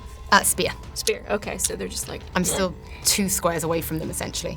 But with that, I'm going to look at everybody, and people have taken some hits over here. Everybody, if we're going to win this, we can't lose here. And once again, use inspiring speech to give everybody a boon. Thank you. It's a nice one, that. Yeah, it's really Nice. nice. really Yeah, Did it's you once get per it? scene. You get it? Oh, once per scene. Scene. Oh, it's because we had it so close to each other. I was like, just gonna do it every round. Yeah, but with this idea of trying to have some battlefield control, so far the archer's taken damage because you guys are now railing on the archer. Oh, The yeah. shaman's taken damage. Yep. Shield Master's also taken damage. So the this Spear Master and the Trapper have not. the spearmaster has not. The spearmaster has attacked you though, right? Yeah. So I'm gonna, before I do anything else, take one look at that spearmaster and go over here, run, and I'm gonna cast command. Ooh. I mean, 1 AP, 1 mana, someone within 6 squares, you issue a command forcing the target to act. Target obeys a 1-word command. Drop, halt, flee. and you don't have to roll for success on Does that? not say that here. Then, I mean, there's nothing I can do. I guess they're running. I guess this shield... On the spot though, so Yeah. it didn't work. Yeah. It was one attack. It was a bit like a monkey. It's a monkey paw over here. Their heart rate is through the roof. I do feel that, like, with spells, though, you do have to roll at least something. You roll what your main point is plus Your what your primary. spellcaster modifier is. I roll, it'll be 2d. It's 4d6 for me. Yeah, so if Yeah, you rolled it okay. and you get 1 success, you get to do it. And I do, because I can treat with my boon a 4 as a 5. A 5 becomes a 6 for me using Fey Grace, so it is 2 successes for me. Okay, I mean, this... One this success becomes 2 successes yeah. for you anyway. Why not? so- The Shield Master looks to the fallen captain, to the shaman, to everyone who's taken damage, to the archer who's looking bad too, and you just utter this word, and it's like 1 step back, then 2, and this literally turns tail Bolts. and runs. Bolts. And there's one thing I just want to check. So I want to check if this actually uses an AP or not, if it's a perk. So Soulbrand, I just want to check if I can use something. Turns out if you search for Soulbrand, it's used quite a lot. Okay, once per scene. So I'm going to do something called Call Shade, which I think you've done previously. Not yet. Oh, sorry, but I'm going to steal this from you. Before I decide to try and hide again, 3 spaces kind of away from me, I am going to summon a shade of myself, and it can take 1 wound actually before vanishing. My shade lasts until combat ends or until I dismiss it. It can make I can make melee attacks through it as if they were my actions, and if it's wielding my weapon. And once per scene, I may swap places with my shade as a quick action. What is it? So where is it manifesting? So sort of whatever 3 spaces away from me is, I guess, more towards these 2, because the idea is it could take a wound, it could take a hit. It's a distraction. And what does it do? How does it manifest? It's almost like, because I guess we're in Moonlight, so a shadow of me doesn't do a lot, but it is like it's essentially my form, but it's sort of glowing in ethereal moonlight. It's got the same deep, dark eyes, but again, lost in this kind of darkness. Does she brandish her weapons? Does she do anything? And she will have that same spear, but doesn't have that kind of that same movement. It does look a little like a shadow, but it's just sort of appeared out of nowhere with a kind of an ethereal moonlight glow behind her. Cool. And on that, I'm going to give another little to the shaman, a little reposition, and I'm going to try and hide again. Great. Please. Amazing. Bloody hell. I know. And that is 4 successes. Then you absolutely hide, disappearing into the shadows once That again. is prime action economy, and that is done. It's everything. All right. Now it is these Drasul's turn again, and it's the shaman is the first to act. So let's see what they're gonna do. They're gonna die. As he's like a little bit strangers here. They're Drasuls, by the way.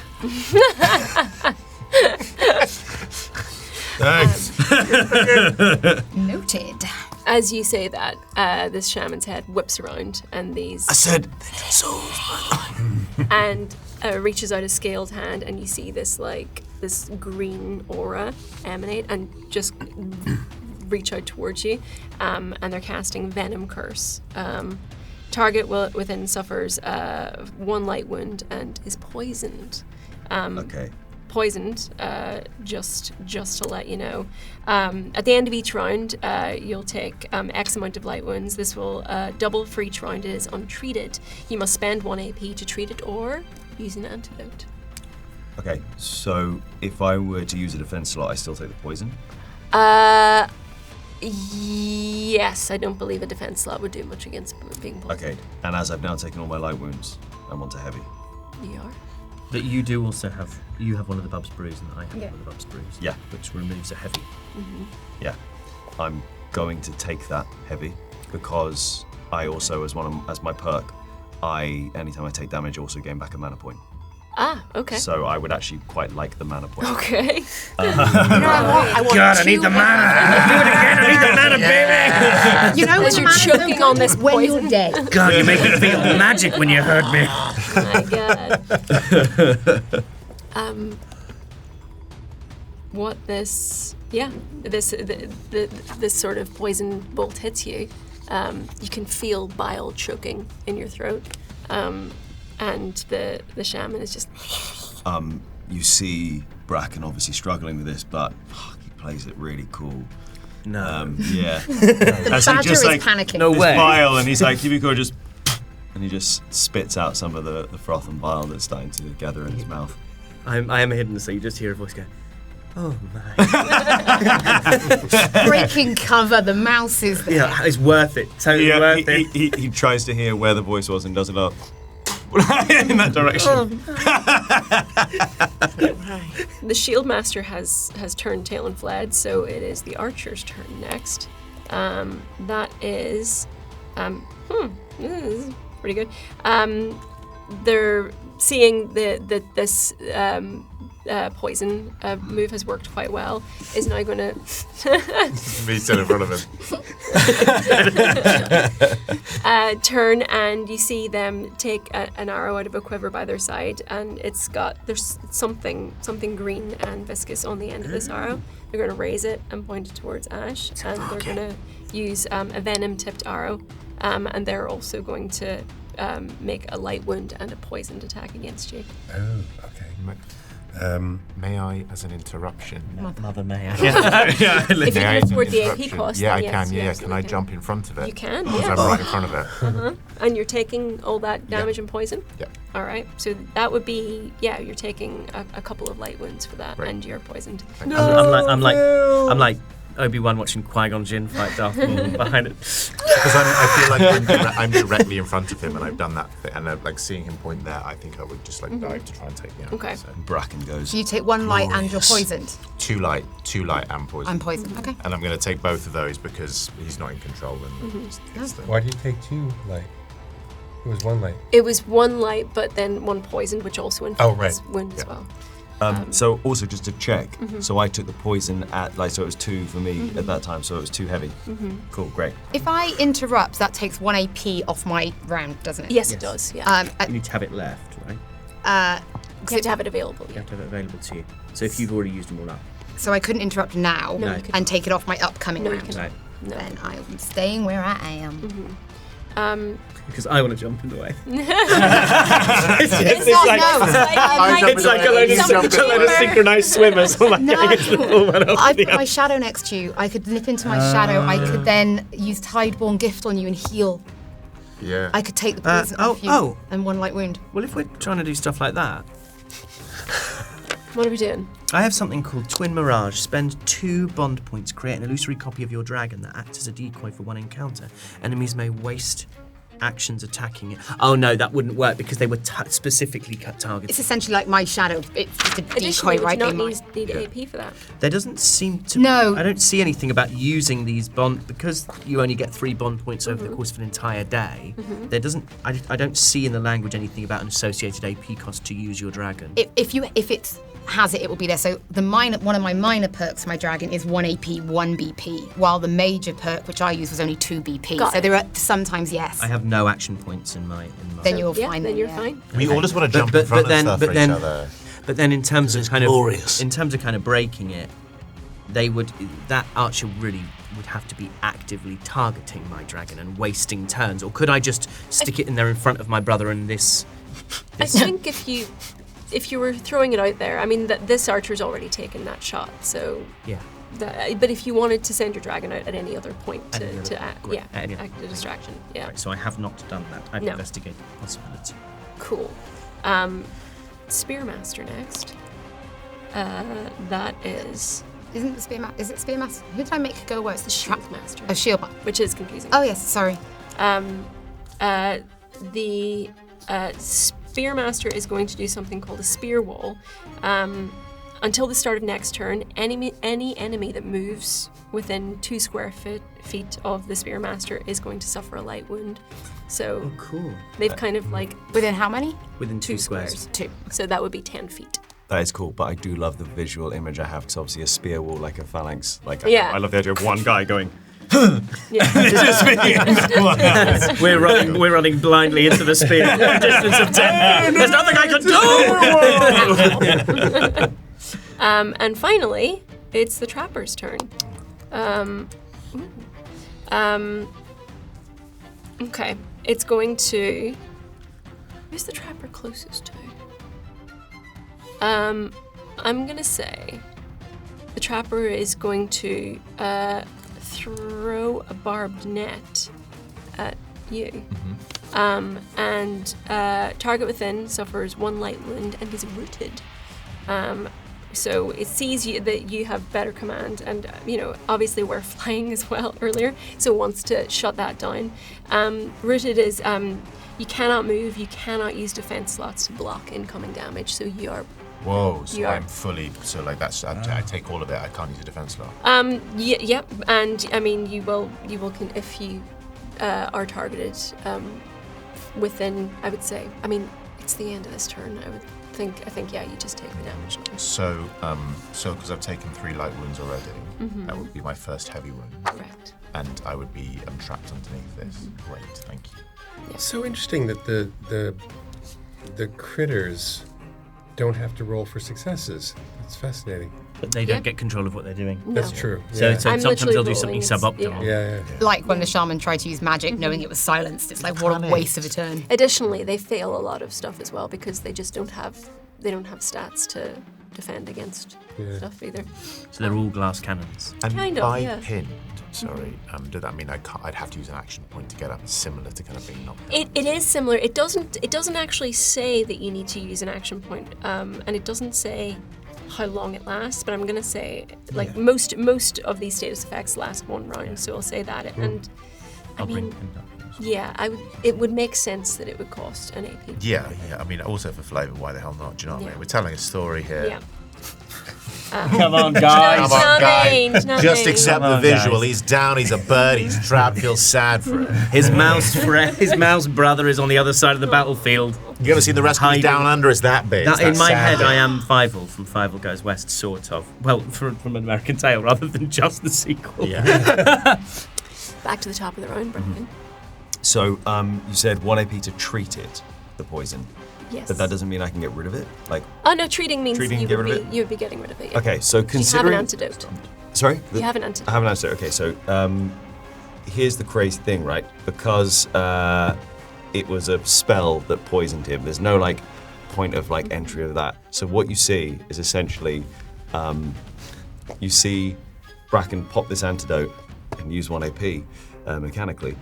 He necks it, and you see him just sort of take a moment, and then he sort of focuses very, very intently, and then he just... And this massive, Oh, God. sort of like, almost as though it's sort of drawn everything into his stomach, and it's sort of like congealed, brought up, and he just... The most enormous spitball of just all the poison.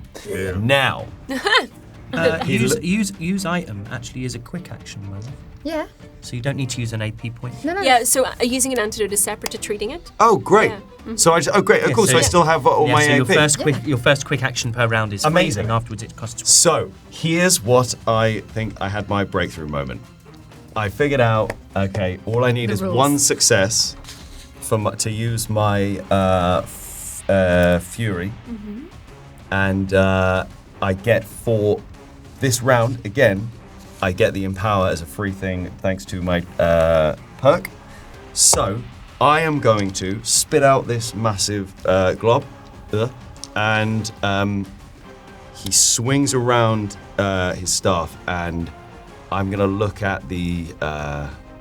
Was it the shaman? Was the one? Yeah, I'm gonna look at the shaman, and essentially bringing up the staff, and in the line that he brings up the staff, just this raw energy. You see it ripple through the earth, just a little light, as it arrives at the shaman, and this energy bursts forward from underneath the shaman. Now this is only going to cost me 1 AP, and I need 1 success on 4 dice. Don't tempt fate. And I got 2. Yeah. So I deal 4 wounds to the shaman. Bracken. Yeah. Okay. Nice. So this energy just ripples up through, and essentially what you see is the most comical moment where the shaman just kind of looks down, and it's like he's been put on a fucking huge airbag in a car. And he just goes, there's this, and he just disappears up into the night sky. Like that's a bit in Baldur's Gate with if you get the mill wrong. Bungle, yeah. Yeah. And so this sends forth this streak of energy, and then he looks around. Who's looking? He looks around to see if he can see anyone who's looking a bit frail and damaged. You would recognize that the next, the most frail person aside from the shaman is the archer. Okay. So looking round to the archer, he then raises up his staff and brings it down, points it directly at him to cause another fury again. So you can do multiple spells. Yeah. To do it again, gets 1 success, which is what I need. So again, causes 4 damage to the archer. It's close, but it's no cigar. Okay. So then, he. How far away is the archer from me? How many squares? I'd say the archer is, let's call it 4 squares away from me. He's 4 squares away from me. Okay. He is gonna go forth then with a again with the line. So he went for the point, and then once again this time he brings his staff down to the ground, and from the point where it touches the ground, this line of energy Shockwave, shoots forward. And the And that is 1 to hit, and he does another 4. Yep. Bracken? So Yep. once again, we just hear this. We just hear this sound. We hear this as like this energy kind of crumples in under the earth underneath him, and it's that airbag effect again. And suddenly, there's this what were they called again? Dasul. Dasul just disappears into the night sky. It's almost comical, really. They're just going. Blasting off again! How much mana did that? So that used all of my mana, so I now have no mana. Well, lucky for you, there's only one Dasul left. It's the Spearmaster. What about the tracker? The trapper as well. Sorry. The trapper, sorry. I had like lines through it. Trapper. I hardly know her. Trapper. No. Oh no! Oh no! The format was great, but the execution was wretched. Right. I am going to spend 1 grit. And I'm going to use a Far Seeker Path perk. Farsight. Spend 1 grit to declare a detail about the battlefield that others have missed. For example, hidden movement, weak point, or safe path within 10 squares. Adds a boon to you or ally on their next check using this info. I love the delivery ally then. Ally. I use this to see where there's a weakness in the trapper. Okay, so where the trapper is stood, he's very specifically stood a bit further back from the others, and you can see that the ground around his clawed feet is softer. It's wet there. There's a bit of like mud where they've kind of like dug in a little bit. They're quite close to the ground. They're crouched because as a trapper they don't really want to be seen. But yeah, that's what you get. Okay, cool. So I see that they're I can see that they're in the mud. Pretty much, yeah. But it gives me a boon Yeah. to my next attack, which is going to be with the bow again. Okay. And I'm going to do a regular attack and then a quick attack. So that's 2 attacks again. 5 dice for each attack. The first one does 2 successes. And then the second one does 2 as well. A 4 becomes a 5, what becomes a success. So that's 4 successes in total, but that's 2 successes on each one. And how many wounds does that? 2 on each. So that's 2 on each, so 4 wounds 4 to the wounds. trapper. They're going to negate one of those and take 3 wounds of damage, and they are squishier than the others, so that is No. fair. And then, oh no, I have nothing else I can do. Okay, that's it. Okay. All right. So this is as they sort of take those arrows, you can see that their clawed feet they're like almost pushed back and pushed into the mud, and you can see for a second they're on one knee as the ground kind of gives out underneath them a little bit. Planning on proposing. As this, am I close enough to be able to run from my hidden as this trapper drops to a knee? I have a range of, I have movement of 6, so I could be within 30 absolutely, feet. yeah. Right, I'm going to run out from unseen and just see if I can lop the bonds off this. Wow. Okay. Of this trapper. All right. I'm going to try. I'm certainly going to try. You must. I can. I certainly can. You will. I have a boon. I can't remember why, but I have a boon. You should have a boon. On my next thing, I've got that written. That down. was the was my- inspiring speech. Yeah. There we go.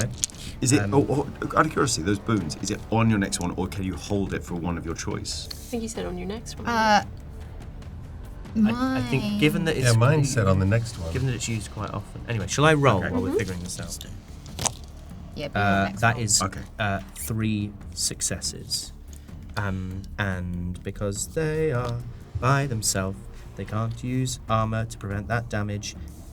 That's insane. Have they attacked yet, the trapper? Yes. Yes, they have. In that case, I'm going to spend 3 grit and 2 AP. They've been damaged as well, and do an additional Yes, they have, yeah. additional 2 on top. So that's 3 successes. 3 successes is 3 wounds, but it'll become 5 wounds. Okay. Yep. That's a lot of damage. And yet, oh, for God's sake! But I mean, like they're not looking good. Like these Drasul were not expecting this level of resistance from a bunch of initiates. They certainly weren't expecting their numbers to be thinned out quite this fast. So the trapper is looking through like squinted yellow eyes at you, and you can see fear. I'm right up in their grill as well. I'm just gonna. I've had to use my I've had to use my movement to get over there, and it's the first time that I'm essentially stood next to someone at the end of my attack. You can smell just swamp rot on their breath and sweat just generally from their armor as they kind of regard you, and you can see that they are terrified. And garlic from their last meal. That's me. Yep. You're still poisoned, aren't you? Vil is.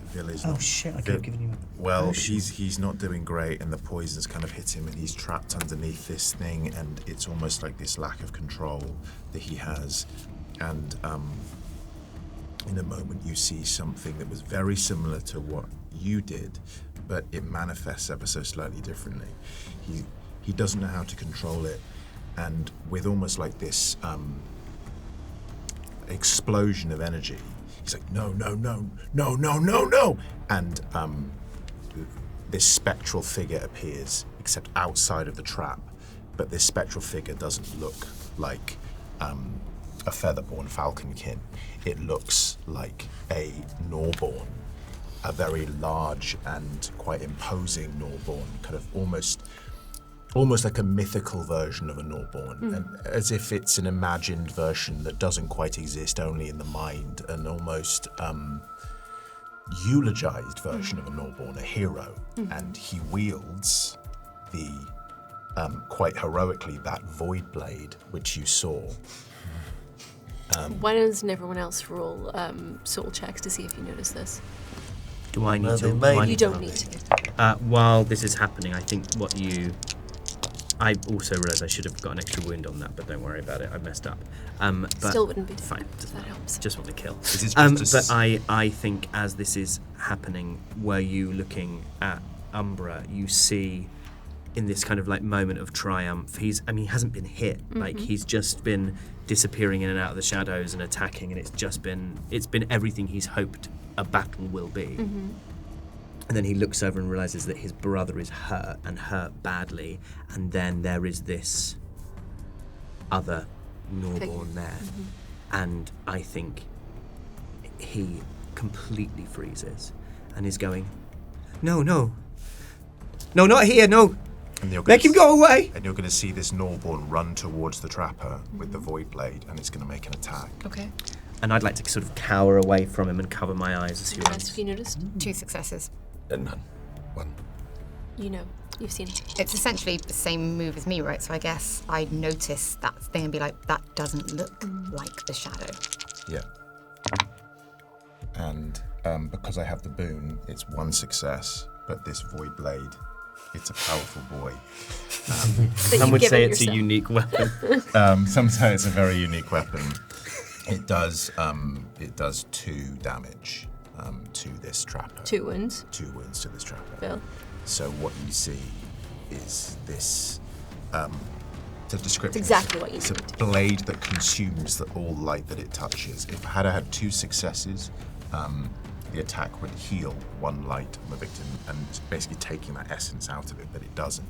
You just see this blade just slice through the trapper's head, and then it falls off, and then you see these 2 Norborns face to face. This kind of glorious spectral figure of a majestic fighting Norborn holding this blade, and the 2 are face to face, and then Vil can't control it, and then in a moment, you see them swap places. So suddenly, Vil is then face to face with his brother, whilst that whatever that spectral figure is just trapped underneath. And I've like covered my face with my paws. I can't look at it. I want it to go away. So as this trapper's head falls from its shoulders, these yellow eyes rolling up into its skull and this tongue lolling into the mud.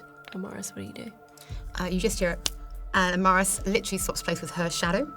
So I'm now next to you 2. Straight away, it's a hand on Vil's shoulder, and I'm going to use Tideborn Gift to heal 1 light wound and get rid of that poison. Nice. What does that look like? It is, again, it's just a gentle tap on the shoulder. It's just like a warmth, like a little light that just sort of comes out of the hand and just seeps down through the shoulder and towards your heart. And in this, it'll turn that little green colour, and it will just disappear as if it's taken the poison with it as it removes it from your body. And I don't quite know what's happening at this point. All I know is that this kind of like ache inside me is kind of being released, but there's a deep kind of like heavy breathing. You see just kind of like the feathers just kind of going in and out like that, just on the floor and right next to my brother, and I don't really know where I am. If use item is free, can we also assume that for me to hand him a potion Yes, is free? that's free. I think that I hear that it's you. I can hear your breathing, and I take my paws away from my eyes, and I see that it's you there, and I can see how fucked you look. And I reach into my cloak, and I pull out my bottle of Bub's brew, which can remove a heavy wound. Thank you so much. Great. And There is one Dasul left, by the way. looking at like this is now absolute chaos, right? We've been yeeting lizards into the air for a little while now.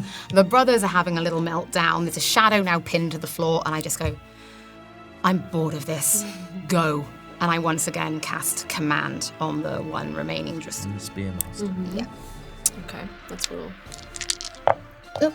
Ooh, yes, I have one 6, which is 2 successes. I'm gonna say, because they are the last one left, they've just seen their companions completely decimated. They are gonna drop that spear and they are gonna hightail it away. And we will take a little break. And we're back. We're so back. And we've just So what back. a victory. We've just kicked some lizard people butt. Yeah. You did indeed. And Handbags for everyone. I mean, look, these bodies, there's 4 because 2 of them are somewhere, a blip on the horizon at this point. Handbags for most of us. There are four bodies in the dirt, and you guys are out of combat, collecting yourselves, I imagine, as the moon is bright in the sky, the night is balmy. The only sounds you can now hear is the wind whistling through the grass, and yeah, maybe the odd little You. No, wrong world. Wrong world. wrong campaign. I would like to. Don't look at my brother at all. I'd like to. I've handed him a potion. I stand up. I wipe my eyes, and I say, "We should keep going." The shadow that I've summoned, obviously, it's till combat ends until I dismiss it, and I don't dismiss it. So then a snap of my fingers, it actually falls in. It's like I've got 2 shadows. One is slightly glowing with moonlight, and one is kind of my regular shadow. So I'm going to take my shadow with me because it's quite useful. And at the same time, before we get moving, I'm gonna, because I've still got my hand on Vil, essentially, from where I healed. I'm just gonna give it a little squeeze, look down at his shadow, the one that he summoned, and look back at Vil.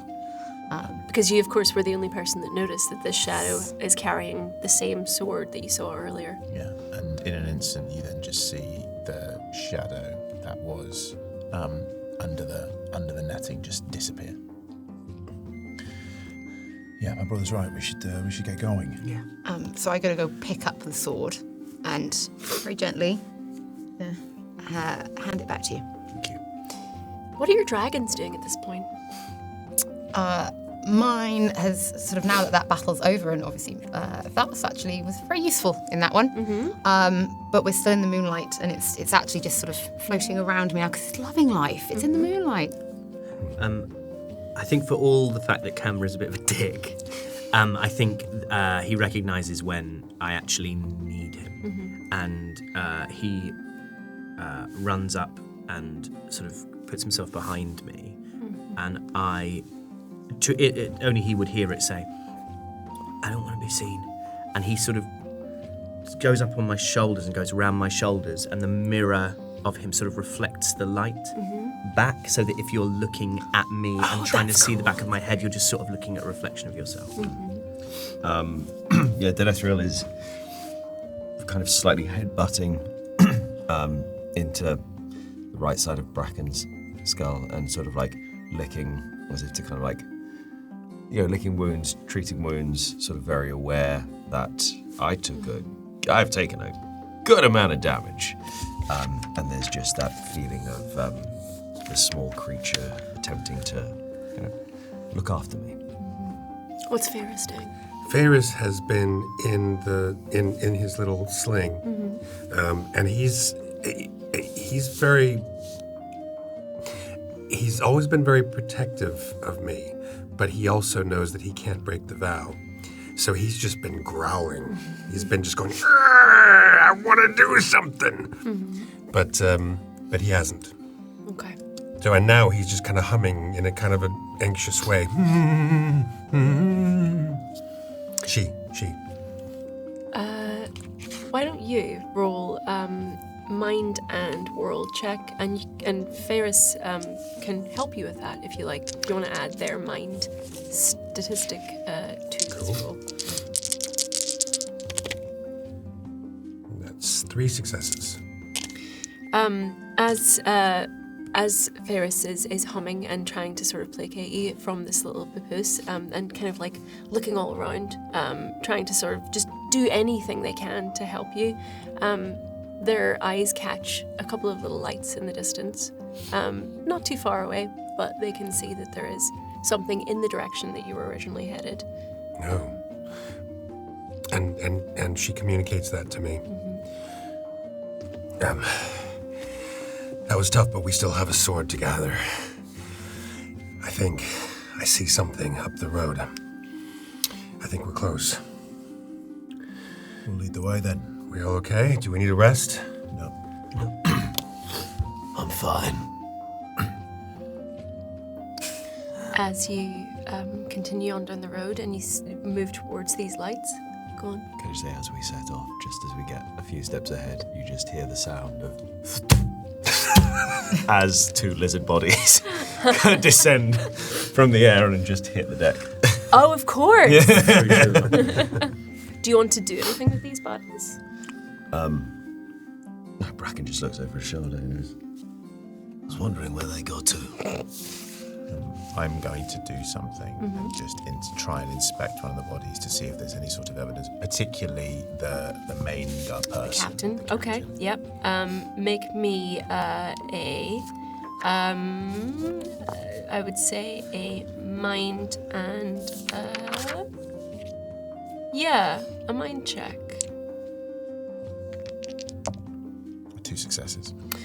On this captain's body, you find 30 Draviks, and you also find a note that says, "You'll be paid the rest as promised as soon as you find the package and bring it here. It must be alive and unharmed."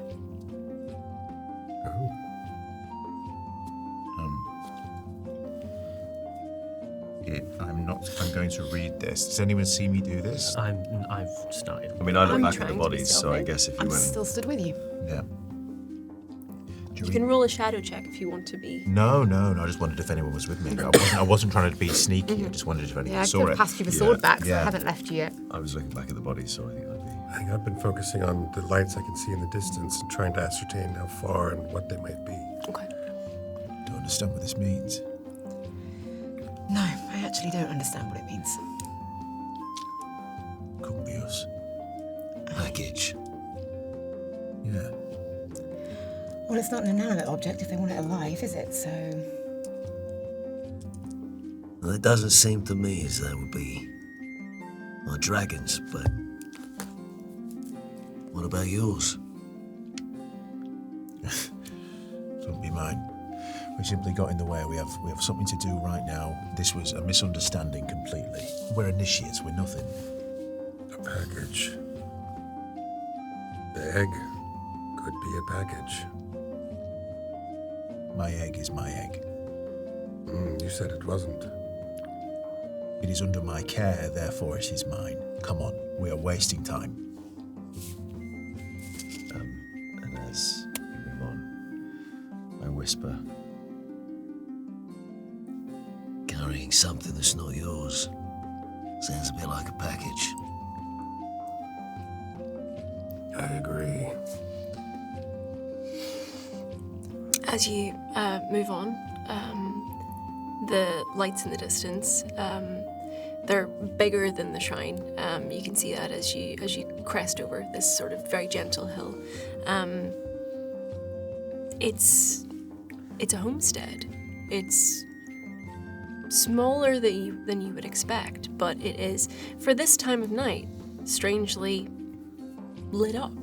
And as you approach, you can see that there are lots of small holes in front of it in a very regular pattern, almost in a grid. These little holes just dotted, like stretching out quite a far bit from the homestead itself. And that's what you see as you approach. Do these look like holes an Norborn would make? Do Norborn dig holes like? Why don't you roll me a world? Let's say it's a world and mind or intelligence. See if you can put 2 and 2 together on this. 2 successes. You think back to festivals that I assume you would have attended as a child, coming from a Norborn family, and you remember that there's a delicacy that you really loved as a child that would always be sort of brought out on special occasions. It's called loam crust. And loam crust is a delicacy in Batesian that is particularly popular at Norborn festivals and dogfolk festivals, actually. It's made by harvesting a particular kind of nut, similar to a pecan or a walnut, covering it in a blend of sugar and spices, and then burying it in the ground for several months. And this strikes you as it could possibly be a loam crust farm. Okay. And that's what you get from that. And you said the house looks smaller. It does the look house smaller. Norborn sized. You also remember that some superstitions from farmers who produce loam crust say that loam crust that is harvested on a full moon bring good luck to whoever eats them. Is it full moon tonight? It is. Okay. If we did need somewhere to rest, should be friendly faces. I think some of us might need to. Talking about me, aren't you? I'm afraid so. It's understandable. I'd be quite happy to take the lead, not as a Norborn. Yeah. You go up and... If people are amenable to it. Yeah, I Yep. think it makes more sense than the rest Go of ahead. us. I knock on the door. Are you just presenting as yourself at this point? You're not trying to disguise yourself? You're not trying to... What would I know about if they're a superstitious bunch? Is there anything to do with that same level of superstition that you know how we have the kind of the first foot of someone? Would there be an appearance I could take on? Because I have as part of I have this thing called improvise, so I can fabricate an identity, granting a boon to deception-based checks for an hour, which is part of my charlatan background. And I also have a kit which allows me which has multiple disguises and secrets and different identities. So if there would be anything that I would kind of be aware of that would make me more amenable, or seemingly amenable, then I would want to do that. But I'm not sure how much I know. I mean, you know what you know, that this is a Norborn farm, and you can do with that information what you like. Okay. So I think in that case I'll say that I'm aware that as Norborn you're kind of smaller and you are often really frightened of being pushed around. So I think I tell everyone to put their weapons away. That even if we want to wear the sashes of the Ruby Rebellion, we should appear as unthreatening and as unmilitaristic as possible, unless in case we upset these people on what is like the most important day, maybe of their whole year, which is the loam crust harvest. Puts the staff into its hold. Puts the hammer round slightly behind and then looks at his massive claws and just You are what you are. puts them in his pockets. Are there any Norborn superstitions around dragons that I would need to be aware of? Not with that check that you know of, no. Do you sort of explain about how on a full moon Yes, picking this is? I'll explain all of that. In which case, Thalos actually uncurls and just sort of hangs around a little bit in this idea that, you know, if it's good luck to be picking this on a full moon, it must be great luck if a moon dragon appears. Yeah. And you approach. 9, yeah, knock. Even before you knock, as you sort of approach, you can see that this grid-like pattern of holes, it sort of stretches around behind the homestead, and you can see in your peripheral vision there is some activity. There are some figures, small figures, moving from hole to hole to hole, and as you knock on the door, there's some sounds. It's would be unusual that there are this many people active at this time of night, but as the door opens, there is a sort of a brown mousekin Gnawborn that answers the door, a female Gnawborn with an apron and sort of like a gingham dress on, and she goes, "Hello." Hello there. Joy of the harvest to you. Oh yeah, it's the Lone Crust. Yeah. Oh, you're all right, do we? Yes. My companions and I, we were somewhat waylaid on the road. Oh, you poor things. They're just looking for a place to rest up for. Oh, you must. Little time. Not long, of course. It's a special we're out night. your fur. Yeah, you must. Oh, come in. A cup of tea for you. She looks at you and really looks at you. Huey? Is it little Huey? Do I know who this is? You roll world and soul. Let's say soul. No successes. You don't know who this is. But you can assume. Well, I've You must come in. You must come yeah, I in. haven't gone by that name for it's Umbra now. Oh, I'm so sorry. No, you mustn't be. It's not. It's been years. Yeah, well, I've been Umbra for years. Oh, this is lovely, isn't it? Yeah, this is my. Allow me to introduce. This is my brother, Phil. Your brother. She looks. Trevor. No. Oh, you. Oh. No, I'm sorry. I'm so silly, me old. No, you've got a lot on your plate. Anyway, It's busy. Oh, come in. Yeah, and I introduce. This is Ash. This is Amaris, and this is Bracken. Ellery Tinks. Ellery Tinks. Come in. Ellery Tinks, of course. It's Ellery Tinks. Come in. Lovely to see you. And she ushers you in to this very, very cozy little farmhouse. Every floorboard sounds like it's gonna crack. It's like when Gandalf is in Bag End. Yeah. You know, everyone's sort of stooping, and as you enter, this place just smells so good. It's like it's hot bread out of the oven. It is all of these spices and sugars. It's melted cheese. It's everything good, and the surfaces are all like, you know, that well worn but polished wood that's just like heavy. Everything's like heavy, and there's this sofa that is just squidgy and comfortable, and you can see there's maybe 3 small figures running around as Ellery kind of like just beckons you into this wide open space and goes, "Come in, you must sit down. Crank and George, get some cups for our friends. And Winnie, you get the tea on, would you, love?" Do you fondue?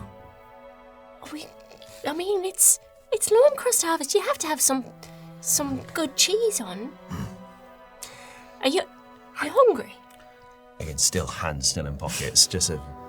I mean, I think I see the hands in the pockets and say, "You are all right here."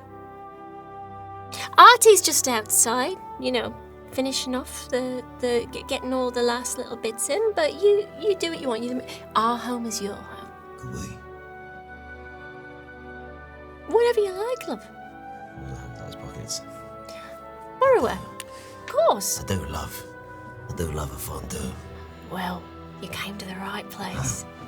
And she rushes off into the kitchen, sort of starts preparing these bowls of melted cheese with little sort of mean, that it's basically a crouton to you, but like these little chunks of fresh bread that is gonna that are there for dunking on the side. As delicious as that smells, don't forget we have got a sword to find. We do.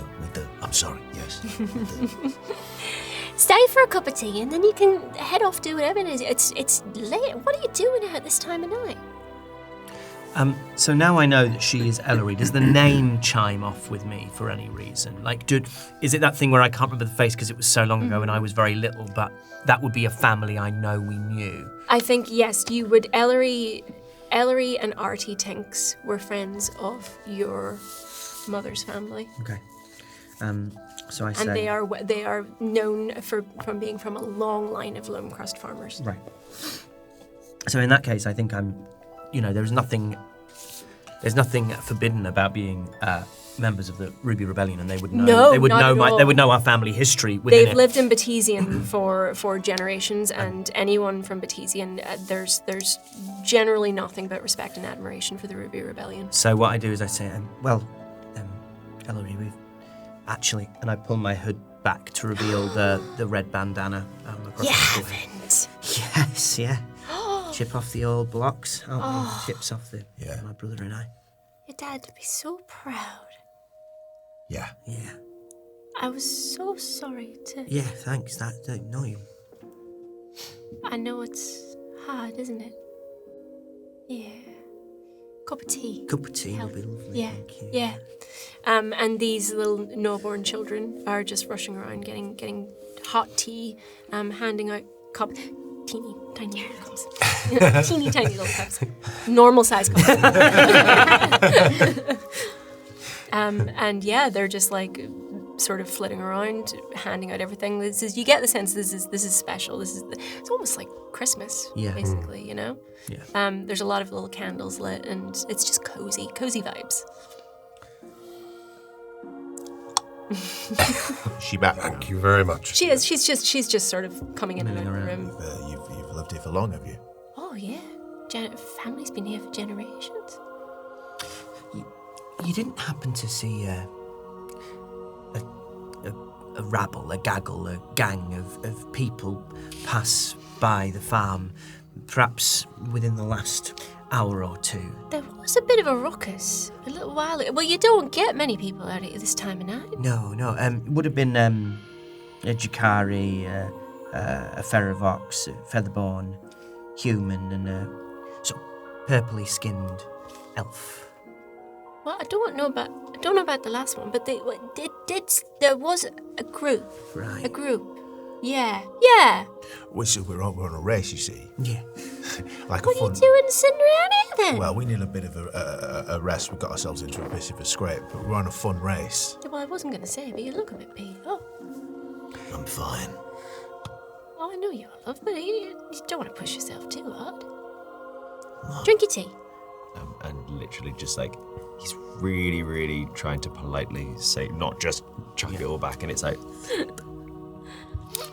You honour us. No, not at all. Our home's your home. No. Especially on a night like tonight. So you knew my mother? Did? Yeah. It's lovely. Lovely lady. Yeah. Maz. She's still, yeah. Yes. I haven't seen her in a long time. No, she didn't travel so much. No. Not so much. Well, you don't get many people out here. Like, the ground's fertile. Yes, That's why we're here. Why you stayed, of Yeah. course. Well, There's no loam crust like a Tinks loam it's a crust. bit quiet, but yeah.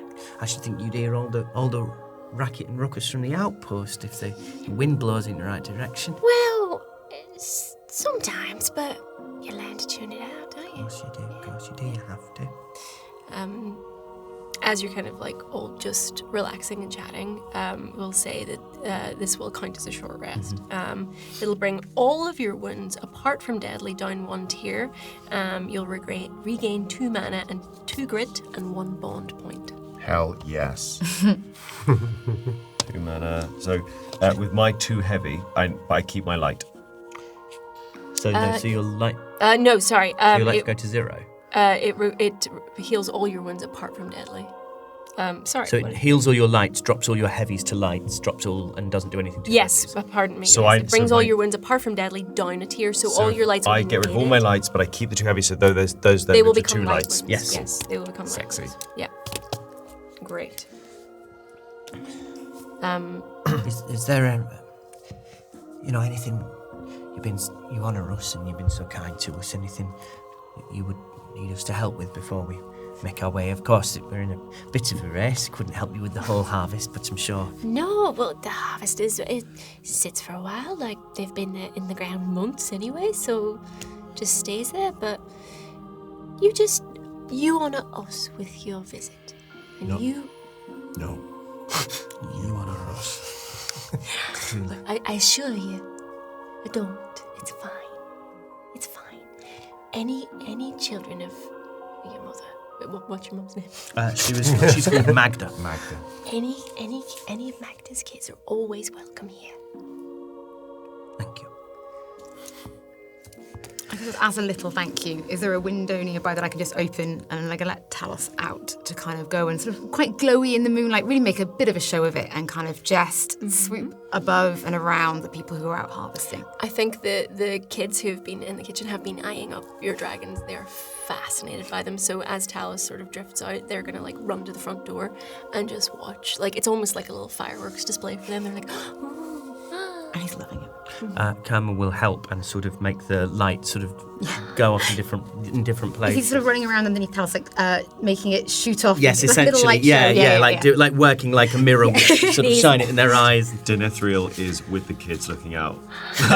That's really sweet. their little jaws are It's like purring. yeah. They are having the best Lumcrust harvest night of their lives. Ellery, this game that we're playing, the Crimson Warden sent us on it. He's very impressed with us. Greymane himself. Yeah. Oh, It was very exciting. He Very was. exciting to be a part of it. He told us to travel up this track, and he said that we would find a hut, and these sashes would let us in. I'm wondering, is this hut, you say? is this the hut that he speaks of? Or This is a beautiful home, Obviously of course. My more. brother does not dishonour we you. do not. No. You honour us by having us in here. it. But at the same time, do you know of a hut that might welcome us with adorned with such sashes? I suppose our old tool shed might be considered a hut. It's about, I don't know, so the other end it'd be about 100 feet from here, maybe. Well, that changes things. A tool shed it is. Yeah. A sword is a tool. So are these guys we're after. And I've just given it away. The whole thing sounds kind of wild if they're searching with this sword as well. You'd assume that they'd be nearby, so we've lost an hour sat here. Well, I guess. Would you mind if we quickly looked at your tool shed, just to be sure? Finish your tea and off you go. I'm not holding you. Really, really We'll quick. be very quick. We'll be very quick. Whatever you want, love. Very quick. Come, brother, come. Let's check out the tool shed. Rankin, get inside now. Leave the dragons alone. Would you like to come with us, or you stay here? Yeah. And then reaches down and pour. Dinethriel hops on. Up to his shoulder. I'm going to follow you guys as well. I've been quietly feeding little croutons and cheese to Ferris. Ferris is like looking quite round at this point because dragons they don't need to eat, but they do enjoy it. So. Ferris loves eating. See, it was easy. We just needed to ask, and we will find this hut. Like the warden didn't steer us wrong, and I know that Ellery wouldn't steer us wrong either. This is the correct course of action. I feel very positive about this. Okay, well, lead the way to the hut then. Can we approach it sort of stealthily? I mean, just in case this is the spot. Is there? Well, can I move? Can I move stealthily? You can, of course you can. Yeah, as you exit the farmhouse in the direction that Ellery kind of pointed to, it's a little bit further than 100 feet. She was maybe rounding down a little bit, but It's a mile and a half. A couple of miles. Yeah, it's not that far, but you can see that there is in sort of a darkened shape in sort of the gloom of the night. The moonlight is sort of like glinting off of a bit of a tin roof, but it's about maybe 150 more, 200 more. Okay. But yeah, if you want to creep towards it. Yeah, so I'd like to roll a shadow check to hide, and I actually get a boon, which I keep forgetting. I get a boon as a result of being a little lad. Oh, Wow. wow! Wow. I rolled 3 6s and a 4, which becomes another success. So that's 7 successes. Take yourself a hero point from that as well. Oh, thank yeah. you. So yeah, I'd like to creep as close as I can with those 7 successes, and then I'm not really a listener, but listen out for any danger. We'll see if there's any sort of movement in there, essentially. So as you sort of approach this hut, you're approaching it from behind, so you can't see an opening immediately. It's to call it a hut is maybe a little bit diminishing. It is just a really, really old homestead, maybe very, very humble. Okay. But it has been retrofitted to become a tool shed. But you can kind of see that it's got windows like sort of an old homestead might. It's got like signs of where it's maybe been sort of damaged and repaired over the years. The roof has kind of like been rethatched or re-tinned over time, where it's a bit of a patchwork effect where there's been some leaks and they've been fixed, and it's seen better days. But as you kind of like sneak around, you can see that the door has been forcefully wrenched open. Okay. I guess, given that I've hidden really quite effectively, I'm probably unseen by my gang, right? Mm-hmm. So, what I would like to do is sort of pick my way back to them and relay what I've seen. Just before you come back, this is probably the first opportunity where you have been away from Vil. So as you sneak off, I'm going to use that opportunity to sort of pull Vil back a little bit and try and have a bit of a hushed conversation. You know, Vil, we're both from noble houses. We really shouldn't keep secrets from each other if we're going to be fighting alongside each other. That shadow was not what it should have been. Why was it a Norborn? It was an accident. It was a trick of the light. I don't Moonlight doesn't bend like that, Vil. It was I had to kind of like look trying to see if my brother. It was when you attach a shade to you, it can take on many forms. Sometimes a manifestation of what you've lost. Needless to say. And that would be Trevor? Umbra and I have suffered. And we've lost a lot. It couldn't have been easy for him to come face to face with something like that. An unlikely set of brothers, you two. Yeah. How did that happen? How? I don't think we have time for that now. But needless to say, I'm very thankful to have found that family. That family to have found me. I'd say Umbra's pretty thankful to have found you. And with that, I'll sort of leave that there. Pick my way back through. I haven't clocked any of this at all. Tell him, looks like someone's wrenched door open. This could be it. Could have found it. Seeing as this sword belongs to Greymane and is likely, something potentially powerful, would I be able to attempt some sort of detection of magic? From where you are? What's the range on that? It doesn't really... from what I can see, there's no, spell to do it. How far away do you need to be from it? It doesn't say? No, there's no. I mean, I can't really find Essentially, there's nothing in the text to detect magic. You're asking if it's I'm possible asking if to it's sense possible magic as energy. a There's a magic magical user. energy there. As a, I can sense something. Did he say it was buried? I believe he did. He did, didn't he? He did not. he did not. He did not. You misremember it. I don't believe so, and I'm sure Ash feels the same way. You're imagining it. Okay. So you think we found it before them? I don't know. You said the door's been wrenched The open. door's been wrenched open. It looks like someone tried to get in. It was locked, and I mean the thing's nearly splintered on its hinges. Did you go inside? No, I came back to tell you before I risked it.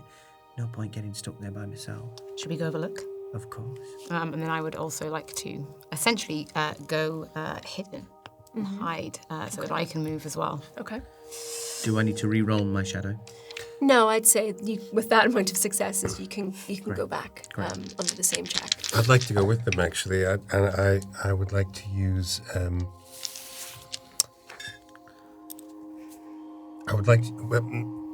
my cloak is actually a cloak of veils.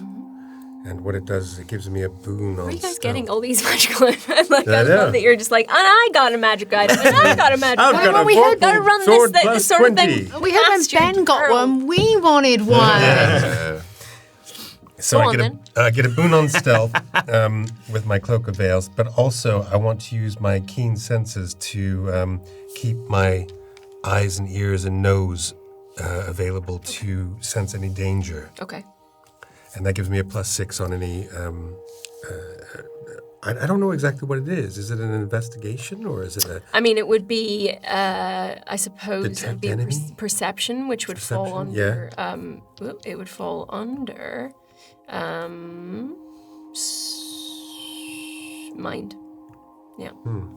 So I attempt to follow them, being stealthy.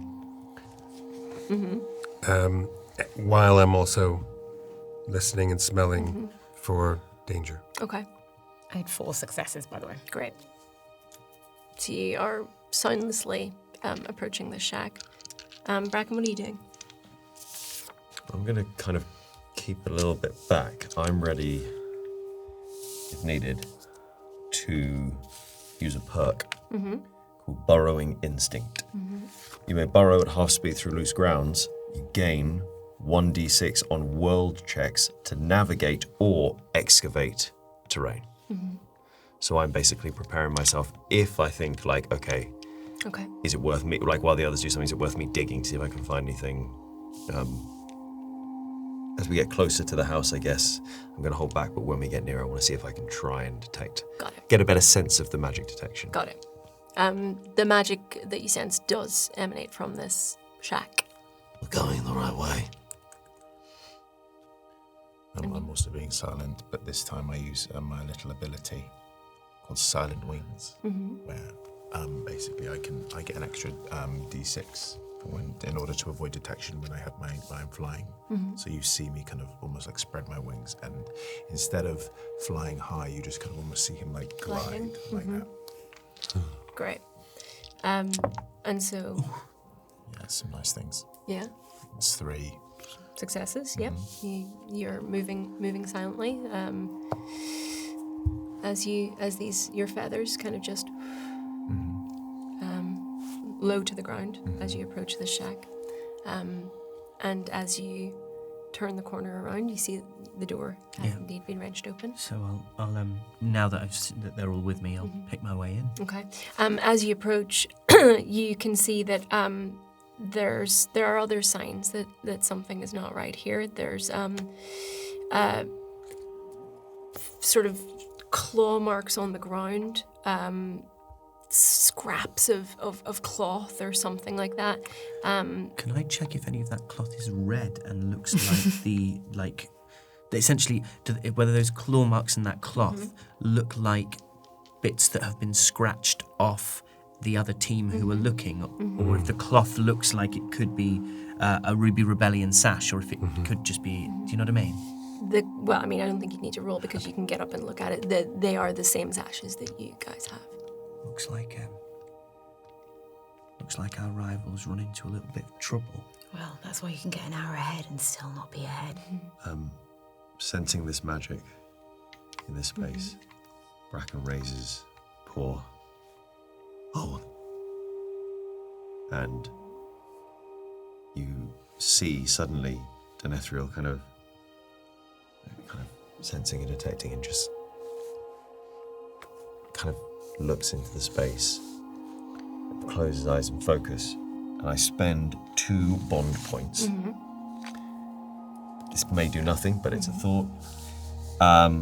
All sustained spells within 4 squares immediately end. Okay.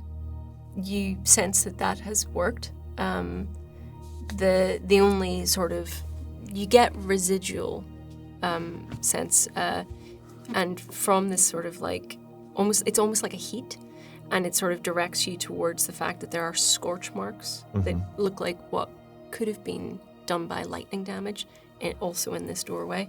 But that's the only thing that has been cast in the last. You guess hour or so. Okay. I don't think there's any magic waiting for us. If they're in trouble, no matter what's transpired between us, we should get them out of any danger they've found themselves in. I agree. Either way, if they're in trouble, we're in trouble, and all of these Norfolk are in trouble. And it will be nice to rub their noses in it. This doesn't make sense. Why would we sent on this journey only to put us in danger? It was a race, it wasn't a trap. Well, already things have started to go awry, haven't they? You know, we weren't meant to be attacked on the road. Or were we? I don't know anything about this letter. Yeah. So I'm gonna thrust the letter and say they were looking for this. And I read it. Even if there is foul play here, I struggle to think that Greymane would have had anything to do with it. If he wanted us dead, kill us himself. We're no threat to him. Maybe it's not about the threat. Maybe you just have something he wants. Well, we best find out. Every moment we wait here is a moment we're not helping. I agree. So, which direction? Have any of you approached the shack at this point? We're in it. You've gone inside. Yeah. Sorry. I would say I'm almost on. Like I would say, I sort of said I was going inside, but then we got a little bit distracted. Yes. So perhaps we're like on the porch, precipice. looking at the, Okay. The open underneath door. The open door. underneath whatever weather cover the exterior Right. would give. Yeah. So if you've sort of turned into this door frame and are able to see the inside of this shack, Yeah. stuck in the middle of this space is a sword with an initiate sash tied to the hilt. Did it look like a sword any of them were wielding? Bracken, would he, because obviously I got a good look at it and I knew, like, do I recognise this Kindness. as... Kindness. We shouldn't step inside this. There might be more magic at play. He's made sure there's not. I had Denethriel dispel any magic that might be waiting. I have an idea. I'd like to spend 2 bond points. I'd like to use Twin Mirage, and I create an illusory copy of Karma, and I'd like to send the illusory copy in there to touch or get close to the sword and see if that triggers anything. Okay. And you do that and nothing happens. Well, I'm out of ideas. The sash just flapping gently. We are members of the Ruby Rebellion. Maybe the test is for us to be more forthright and to make decisions. Maybe that's what the test is. Maybe we should just walk in and take it. You're right. I mean, me and you are both currently unseen, and that does mean that while we are undetected, we cannot be targeted. So we are almost entirely hidden. So I'm going to sneak inside. And take a couple of, open the door a little bit and sort of move, hopefully still inside the shadows, but try and move around. I'll do the same. Is that like a new role because it's a new space? Yeah, let's say you're moving into new space. Let's have a little roll for fun. 5 successes. Is only 2 successes for me. Yes. As you step over the threshold to the shack, the only thing you do notice is there's a little bit of blood on the floor. Can I, Not much, but a little bit. So see, Thalos is a moon dragon. They do sort of glow in moonlight and can emit moonlight. Can I almost have Thalos act like a bit of a nightlight? Sure, yeah. And just see if we can just emit some light so we can actually... And I'll see if the illusory mirage can also reflect that light a little bit around. I don't want to put proper coma in the harm's way. I might also. Make an, say this is investigation, perception, I guess. Make a mind check for me. It's just mind 2, so I roll 4. Yeah. Sorry, I don't know why this is difficult for Holly. Remember, you have hero points as well. Yes, but I have 1 success, which automatically becomes 2 successes. So as Thalos kind of moves around and casts light, it's almost like a torch, really, casting light, and sort of there's long shadows. You can see that there's old furniture here as well as like the stored tools that are on one side, but it's clear some things have been pushed to make room for the new purpose of this shack. But as Thalos kind of like sort of hovers towards the far end, you see what look like scratchings on the bottom of one of the walls that kind of like go up in increments. These little notches have been made, and there's stuff written by each notch. How much do they look like the notches on kindness? Nothing like that. Okay. But if you decide to get closer, you can see that each notch has a name beside it. I think at this point, my thought would be, we are in here, nothing's triggered. I know we're unseen, but we know there's no magic here. Get them all in. Like, because otherwise, if something happens now and it's just the two of us. Yeah. And I think as much as I want my brother next to me. Yeah. So I'm gonna follow. Yeah. I think I stick my head out and say, you better come in here. And at this point, I guess I'm going to move over to that. Oh, I want to read these. There's nothing else that's triggered, but I've seen something that might be helpful. Yeah. This isn't still a Norborn size home, is it? No, it is not a Norborn. It's what we would say, you know, a sort of like medium-sized. So still slightly dark. A normal born. Yeah, that's really good. They should add that in. Just good wordplay. Drakonym should add that in. Actually. Yeah. We like the system, but we do have one note. Yeah. As you move closer to these notches, and Thalos goes with you to kind of like try and read, you see that there are notches that go up, and there are 2 sets of names beside these as they kind of go up. One name is Basalt, the other is a name called Sisu, and it's Basalt and Sisu. 3 years, 6 years. It's where he grew up. 10 years. After that, it's just Basalt. 12, 14, 16. And Cecil again, remind me, because I know we've heard that name. You have not? Have We have no. We've heard. You're thinking of C4.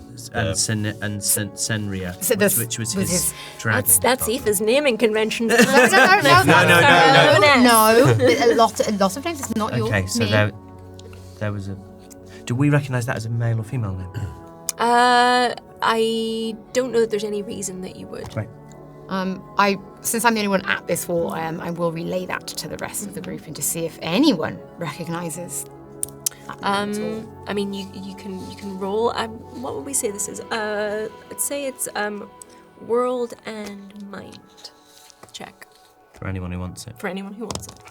I mean, I will anyway, if that's okay. One success from me. One success from me. It's 4 2 successes. successes. You're pretty sure you've never heard this name before. Okay. Well, if we're here for a sword, let's get the sword. Yeah, I was about to say, like, kind of already reaching for it. Grasps. Mm-hmm. You know, Is there like a written equivalent of preparing an axe? There's yeah, sure. I would like to have a like the axe, like we put our weapons away when we went into the Tinks house. I've got the axe out. I'm ready for something Right, to like you Alice see- is ready to... you see this moment almost the paw goes round and there's a pause and there's a little look to everyone. As if like, okay. So anticlimactic. That. Make a body check for me. Oh. Oh no! Oh wait, hold on. I rolled a 6. How I many rolled a 6. How many hero points have you got? But I've also rolled a 6 anyway, so I'm going to check first. Yeah. Before because it could be. Okay, that's 4. 4 successes. Yeah. And you rolled 2. But, You've already got hero points, so you can't get them. but I've got enough hero points if I want to totally re-roll. You think you can roll better than 4 on No. 6? Well, you can roll up to 12, right? Yeah. So you've got a third of what you could. Roll a shadow die. 12. I'm the natural 6 one as well. Yeah. Tell us what happens, Harold. So Sorry, to Harold. So No, I'm immersed. these massive claws that as we saw in the Gnawborn house, you're almost embarrassed by them sometimes in polite society. But as they grasp this ruby pommeled sword of polished obsidian, you almost feel a connection. You feel like there's something in this sword. It calls to you, and it. For a second, you think you hear your own name. And then you hear the names of your companions. And then it's straight out of the ground. And you can't hear anything.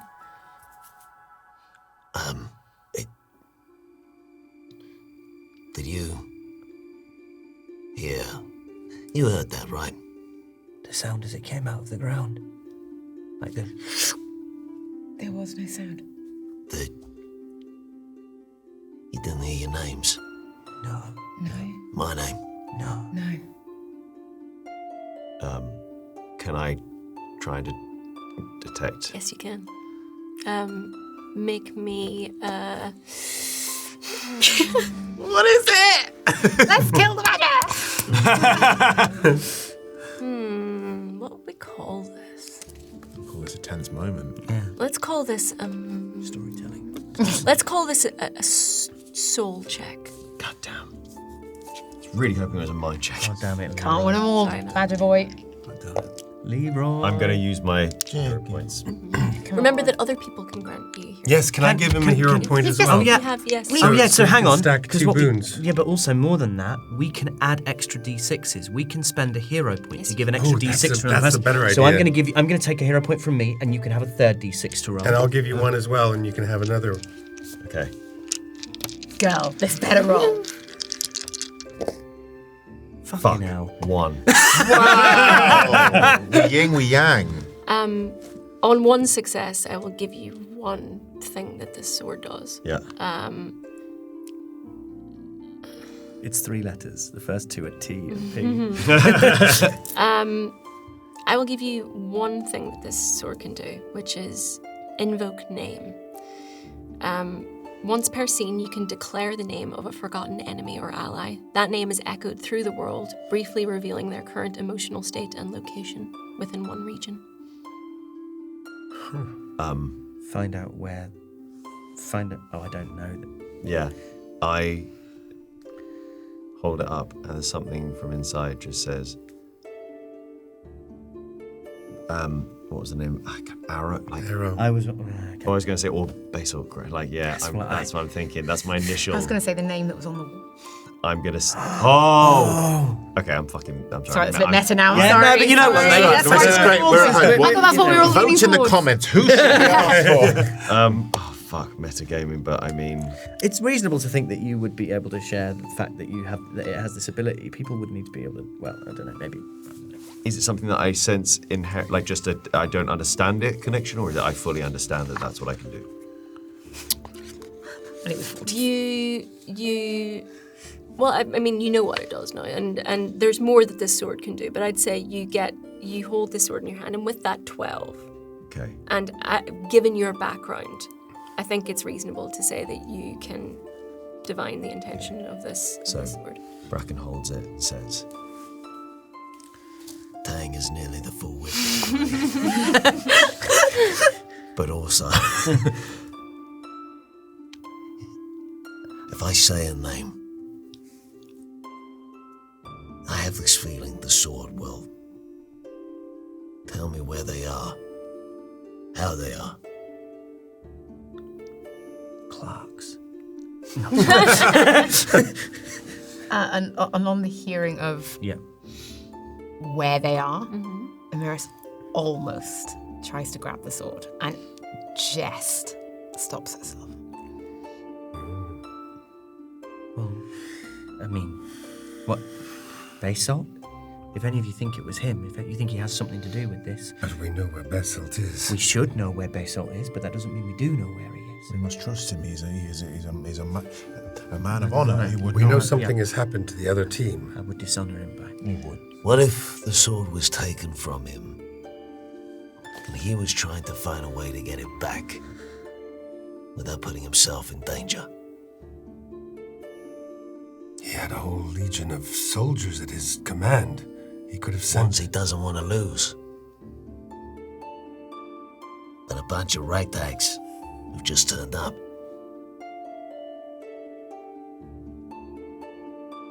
You'll know the right name to ask for. I'm slightly out of this conversation. I'm just looking at Talus if Talus is looking at me as if I want to do something else. You told us the name on. You've told us the name on the wall, right? Yes, I read that Great. out. Okay. What was that name? Sisu. Sisu. Sisu. To life aquatic word. Sisu. The sword glows crimson for just a second as you hold it in your hand. The edge is sharp, sharper than any other weapon you've seen before. The ruby, just as you look into it, you realize actually it's not a ruby. It's a pyre shard. Pyre shards are powerfully, they're very powerful crystals that can be found not far from here in abundance at the Mirren Scar. But as you say this name,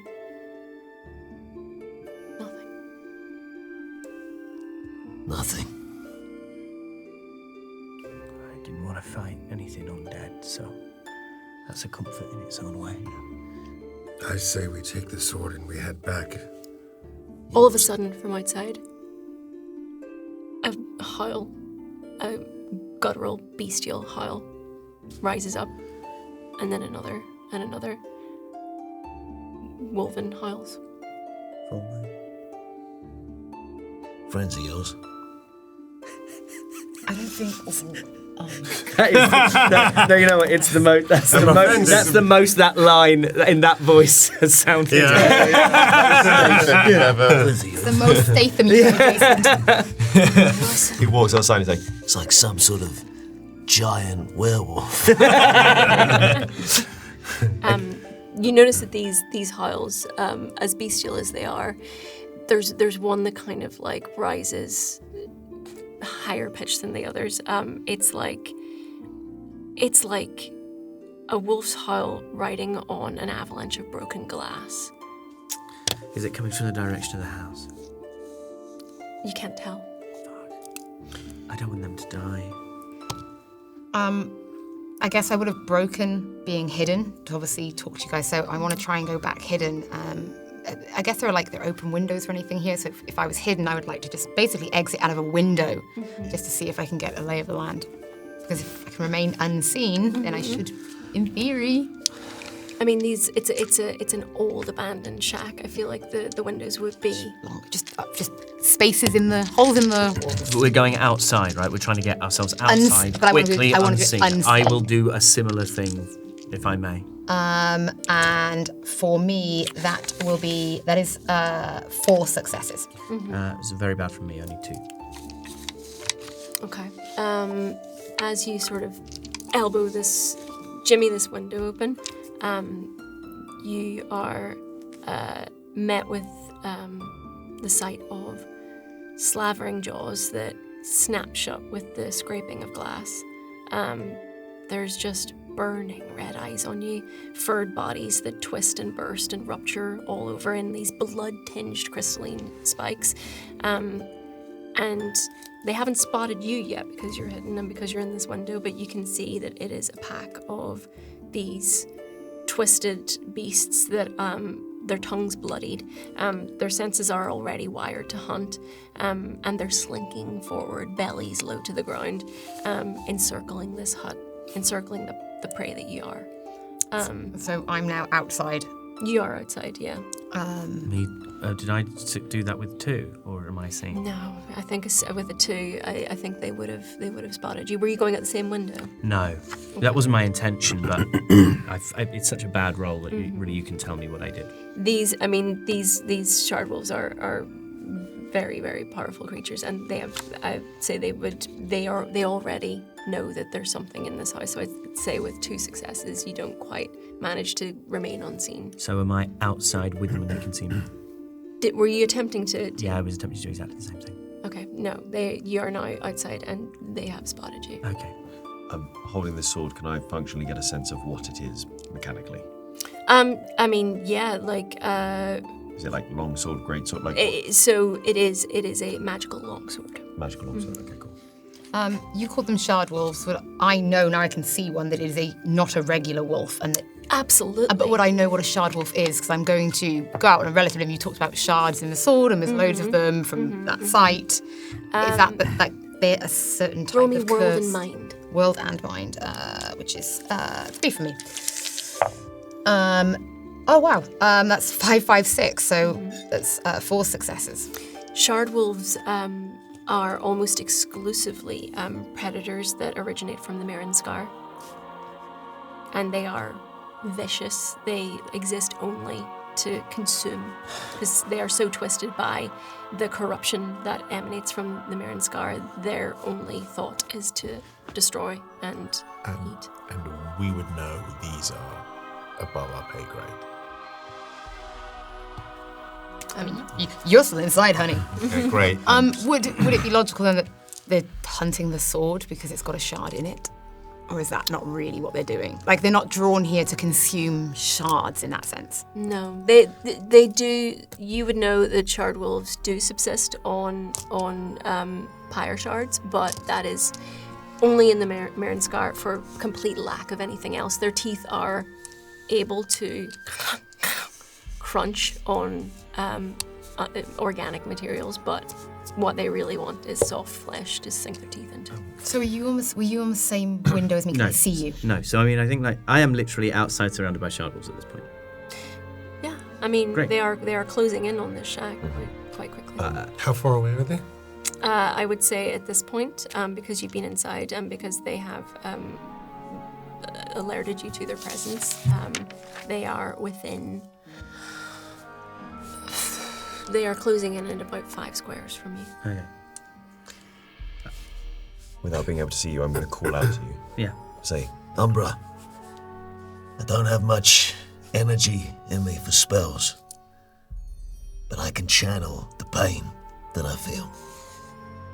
If there comes a moment when I feel I can use spells, do you think you can use this sword?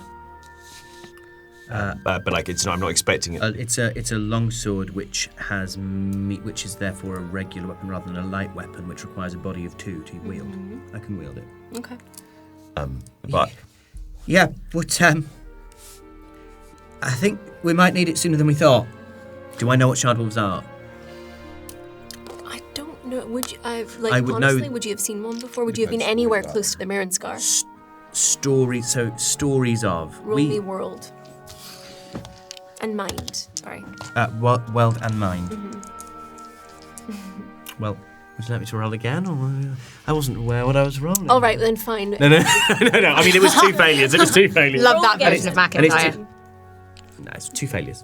Okay, then you don't know what they are. I know they're wolves. I know they're red. I know they're angry. They look fucking They horrible. look fucking horrible. Yeah. So I think I relay that.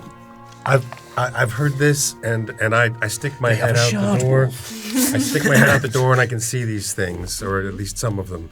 And I assert my dominance as an alpha. Yeah, you and do, Gotham. I bark at them, not in a wolven way, but in an angry dog kind of way. And that gives everybody 1d6 to add to their next check. And I get to roll soul and shadow check to see if I've frightened them. Great. Well, then I'm going to call that the first action of this. Yeah. Yeah. Oh, baby! That's 4 successes. And you get an extra hero point because you just rolled 2 6s. You did. Amazing. So remind me what that does. So what it does is it means that any enemies within 5 squares are frightened. Frightened one. Okay. All right. So I'm going to say, so Ash moves forward on all 4s, and you've just this is the most wolf-like you've ever seen, Ash, as you let out this. I like that. Just made me think of that. Do you know that Australian news clip where the guy's like, and they came bounding over? So now they are. I'm going to say all of them bar the biggest, meanest looking one, which is the prime, are now not able to make attacks on you. Oh, cool. Okay. How many of them are there? There are, you see, there are 6 of these shard wolves. Whoa. Okay, no. Plus the prime or with Including the prime. Any... Are any of them having no adjacent allies? They're pack animals. They're pack animals, so they're kind of grouped. They're grouped. Okay. I'm loath to throw myself into the middle of them, given that I know there is a lot of them. I don't know where you are.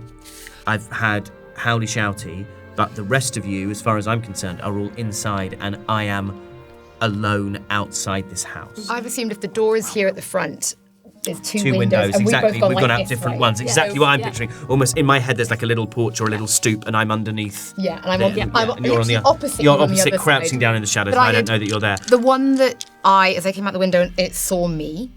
I assume that one's sort of moved around and joined the others. So I don't have any with me if they're pack animals. So if you were looking at the shack from the shard wolf's perspective, you're on the right, you're on the left, or is it the other way around?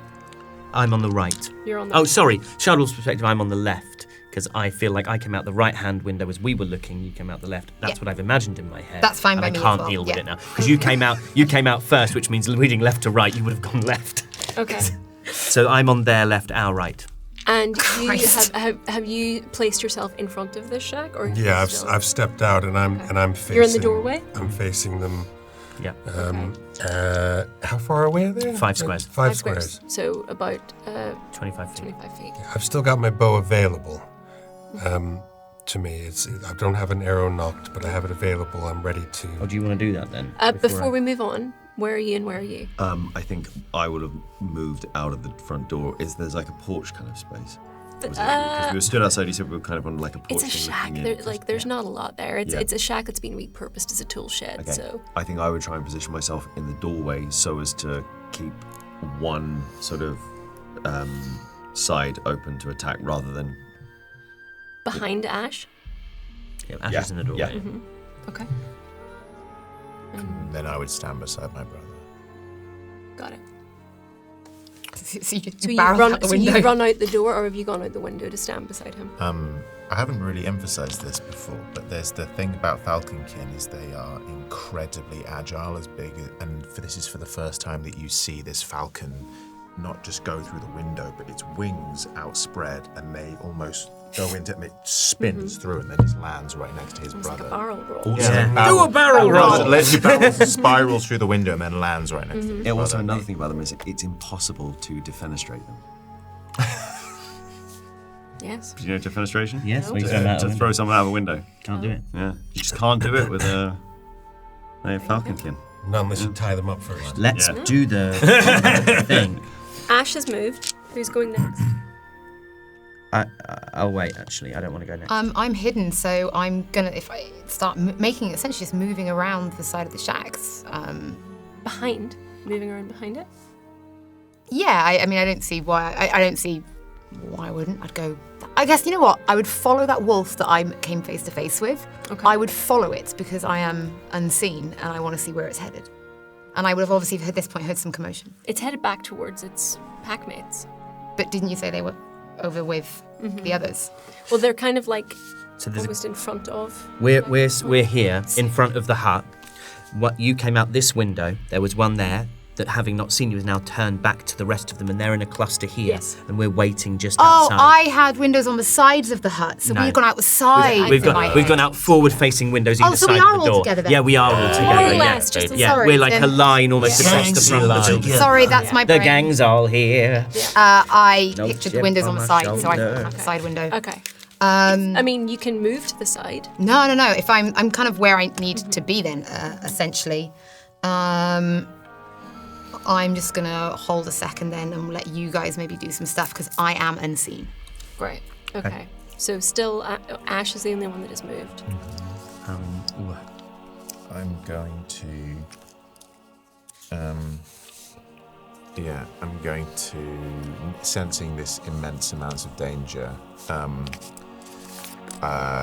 Vil is going to, for the first time, physically pull out the void blade.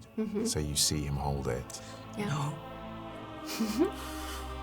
and he kind of pulls it out, and it's this just like immensely imposing weapon. And he's very, you can almost like see him shaking holding this weapon. We must protect our family at any cost. It's what he would have wanted. And Vil is going to launch at the alpha. Okay. Do you know what that thing does, mate? A bit late. You say as he leaps through the Yeah, air. exactly. Yeah. I'm going to leap through the air, and I'm going to take a swipe at it. And I'm also going to use my my lovely little perk that I have, which is Knife in the Dark. When I attack an enemy that's not yet acted in combat, I deal +3 wounds to it, so I'm going to go for it. It's 2d6 plus 3 plus the extra one. Yeah, for a moment.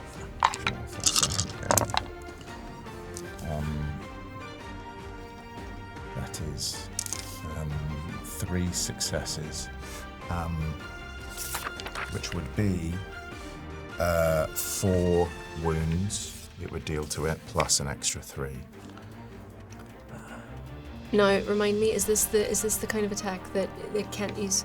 No, Okay. it's nothing. No, it's they have to not. be. That's something only I can do, and they have to be essentially in a space with no one around them. But one thing you see, because I have 2 successes on an attack check, essentially what I'm doing is, I have full health, so it's fine. But you see almost the essence of the life of whatever this thing is, sucking itself out, traveling through the sword and then into my body. Except that it doesn't, because the sword glances off one of the shards and it just dunk, and 4 points of that damage is negated. So it takes 3. And I see him leap. And I bring my bow around and knock an arrow and fire. And kin trait hunter, once per scene when you attack an ally. When you and an ally attack the same target, gain a boon on your strike. So I make an attack with a boon. So you didn't use, how many of your action points did you use previously? 1 to move into the doorway. So I've got 2 left, and this is the attack. And the howl that you did Alpha to boost doesn't take everybody else? anything. It's like an ability rather than Yeah. same like Okay. ability rather than spell. and so is hunter. It's just a thing you can do. Got it. That's 3 successes. 3 successes is 3 damage. Did you roll the 3 extra one you gave yourself through Alpha, or do you not get an extra? Oh! I get to roll an extra one for that. Doesn't matter. So you're firing off this arrow, Yep. this alpha, and the arrow finds a spot just below where Vil attempted to sort of like cut into it with the void blade, and that arrow does hit. It hits a bit of flesh that is still flesh. It's not been crystallized like these other shards. But what does happen is it takes that damage and the shards that kind of like then move splinter off, and one of them comes straight back at you. Its reflective hide means that you will take 2 light wounds. Oh. Well, Ferris doesn't like this at all. Ferris jumps in the way and takes one of the wounds away because they have crystal carapace. The plating on her body absorbs and reforms once per rest, and it reduces a wound by 1 tier. So I take 1 damage. So these green. We take 1 damage. So these green shards of Ferris kind of negate this red crystalline pyre shard that has come straight at you. Yeah. And does she react? She growls. She can't. The dragons can't attack. Because they use your AP points, don't they? But more than that, they've made that. They've made it too much Yes. job, so they can't. Well, they can. But they can. It's but just then very you have complex. To, you have to risk the whole. Is that you? That's me done. I look at Bracken, who said, "I might need to give you the sword," and I say, "I'm going in now. Do you want it or?" I need it. And I'm going to. I am going to. Before you do that, Sure. can I interrupt very quickly? And If you I'm have essentially going the to take AP? my turn though, but there's things I want to kind of maybe buff a little. Of course, do whatever. Away. Cool. So I kind of seen a little bit. Thank you. I've seen a little bit of this happen. I'm right at the front. I am unseen. So if I got one within 2 square. Is this, before you go, is this you now deciding this is you in the order? Yes. Got it. Okay. And you're looking for I'm gonna. If I've got one within 2 squares of me, I'm the going one that you were following. Yeah. Would be within. Then 2 squares. I'm going to quick attack it with my spear, Got it. which is 6d6 for me. And that is 4. And I'm going to use a hero. No, I'm just going to leave it at 4 because I top out at 4 anyway on a spear on a quick attack. So that is tier 4. Tier 4, which is for you, how many? Sorry, it is tier 3, sorry. Okay, and how many? How many wounds is that? That I... You'll have a 1/2/3/4, so it's the third of those Yeah, numbers. that I have to have a look at, I'm afraid. Unless someone can do it. What is it? A spear? Yeah, it's just spear. Page number for weapons is 108, or is that 168? We'll find out in a sec. Spear is 108 a 3 is 2. There you go. 2 piercing. 2. Great. Okay. And it will. Yeah, it'll take that damage. And then I'm going to very quickly blink. And I use 1 AP and 1 MP to blink up onto the roof of this and take myself out, essentially, of kind of, at least, I hope, melee attack range, leaving my shadow behind. Which I can attack through it, and it can also take 1 wound. Fun. But once I hit that roof, I'm now out. I've now been seen, so I'm just going to essentially shout, "I think this might be now or never." An inspiring speech, and give everybody the boon that comes with it. And boon stack, baby. And while I'm here, I'm going, if the moon's going to shine this bright, and use 2 BP to try and bind the alpha. Oh. Using Talos's perk, root an enemy in glowing chains of moonlight. They cannot move until they succeed on a body check. To be clear, there is both a prime and there is an alpha. Are you Oh, going for the I'm going for the prime, which is what you've already been Yes. attacking, correct? Yes. So I'm going to go for the prime, Yeah. because it sounds bigger. Yeah. It is. But from there, I'm going to look at the alpha and go, I don't like the look of you either. And use my last AP for my round to go, run. And I'm going to command that it tries to run. Okay. This is going to be a slightly higher DC, I think, because this is an animal. It's a wild animal. We'll see what happens, won't we? That is a 5 that I can treat as a 6. And you know what? I've got 2 hero points. Let's have a go. Let's see if it's any better. No, it's exactly the same roll. That is a 5. I can treat as a 6. It's 2 successes. This alpha, as you look at it, it's got blood red crystal spikes just that it crowns its back and its skull. And as it looks at you, slavering, it's got this howl that just rises up, and it is so deep that you can feel it vibrating the roof that you're standing on. Okay, maybe not. Is the prime frozen? It was frozen. The prime is now stuck in binds. That was the alpha that I was trying to. So you don't roll to check whether that is successful or not. That just happens. The binding. And does the binding? What condition does the binding give? It's bind is a condition, so it has to roll a body check in order to succeed. Fine. It's not. Yeah, it's not on the status effect. Yeah, it's not. Interesting. So there's rooted, and there's frozen. I wonder if it becomes rooted. That is possible. Attacks, their speed becomes 0. Attacks against them gain a boon. Yep. That's the enemy effect, right? Yes, correct. Okay. Okay, for me to go.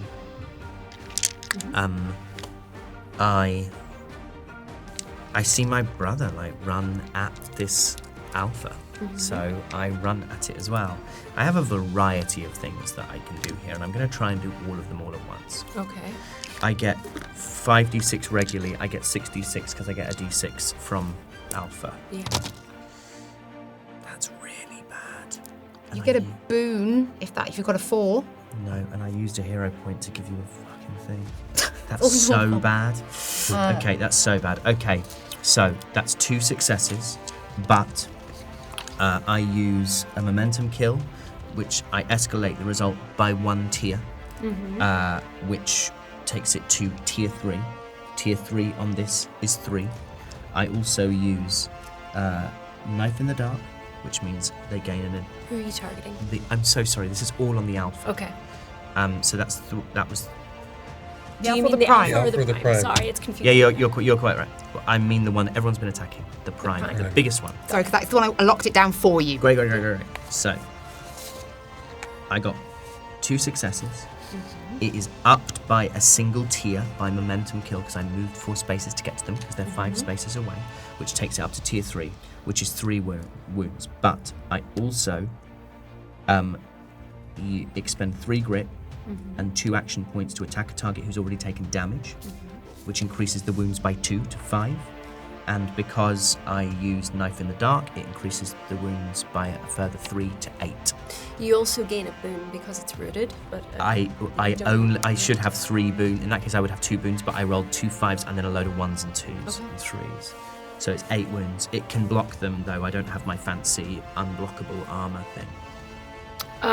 Well, I mean, it would, but let's see.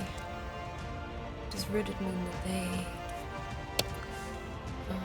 No, rooted doesn't. No, it just frozen means they can't negate it, but rooted doesn't. Okay, then it's taken that damage. Okay. As it's just like gnashing at these binds what does this moonlight trap look like? It's just like beams of light that essentially bend and shift around the kind of person. It's like a moonlight net, but it is rooted to the floor. So there's a little bit of this, and you can see it bending and moving. Yeah. They are pinned by it. And the cooling light of these moonlight sort of bonds are sort of like just at odds with the angry red of these crystal shards as it is just thrashing against taking that damage. The only other thing I would like to note is that from previously when I brought it up, I still have that twin mirage create an illusory copy of your dragon that acts as a decoy for one encounter. It says enemies may waste actions attacking it. It doesn't specify how. There's no mechanical kind of there's nothing mechanical written there, so I guess it's at your discretion. Okay. Fine. Who'd like to go next? Yeah, so I'm gonna run forward to where these 2 are, these brothers. And I'm going to take a slash at one of the shard wolves.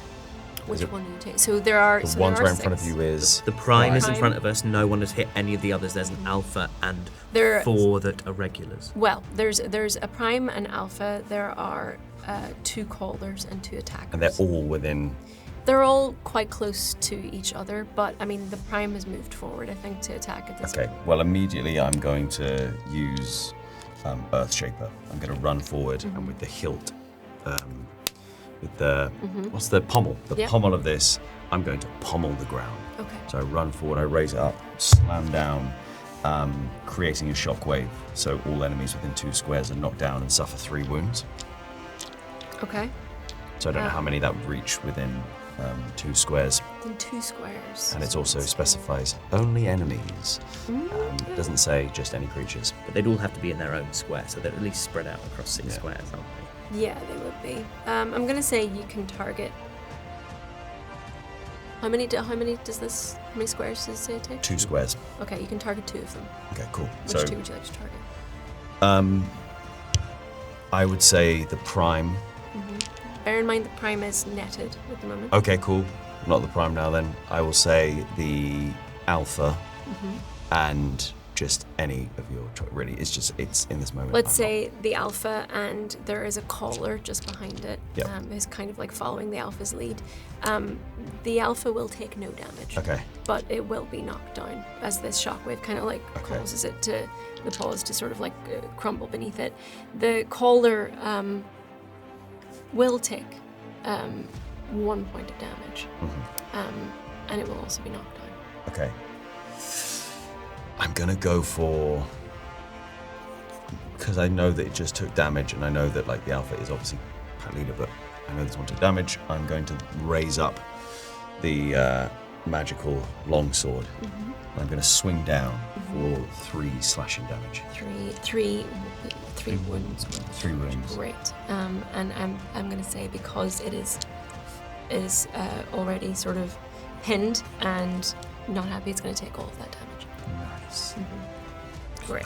It's a beefy and unhappy boy. Very unhappy boy, but Very beefy. that is its turn. So Yeah, but I mean, what's it going to do? Do you know what I mean? Like, realistically, it's almost certainly probably all dead. It's the keystone of this whole encounter. Once it goes, the rest of them will just become maybe normal dogs. Normal dogs. Normal dogs. Dogs. Normal What? dogs. Where are the Dachshunds of this world? Dogs on main. this prime has been absolutely sort of like pinned by your thing, and it's taken all this damage. It thrashing against its bonds, it sort of raises its muzzle to the sky and just lets out this howl. It's gonna cause you all to make a soul check, please. Holy shit.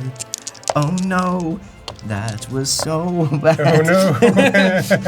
TPK. 2 1s and a 3. Yeah, I get 0. I got 3 successes. Fuck me. My Okay. God. All right. So Oh, wait. I got 1 success that if you I take pass the boon. this. I got 0.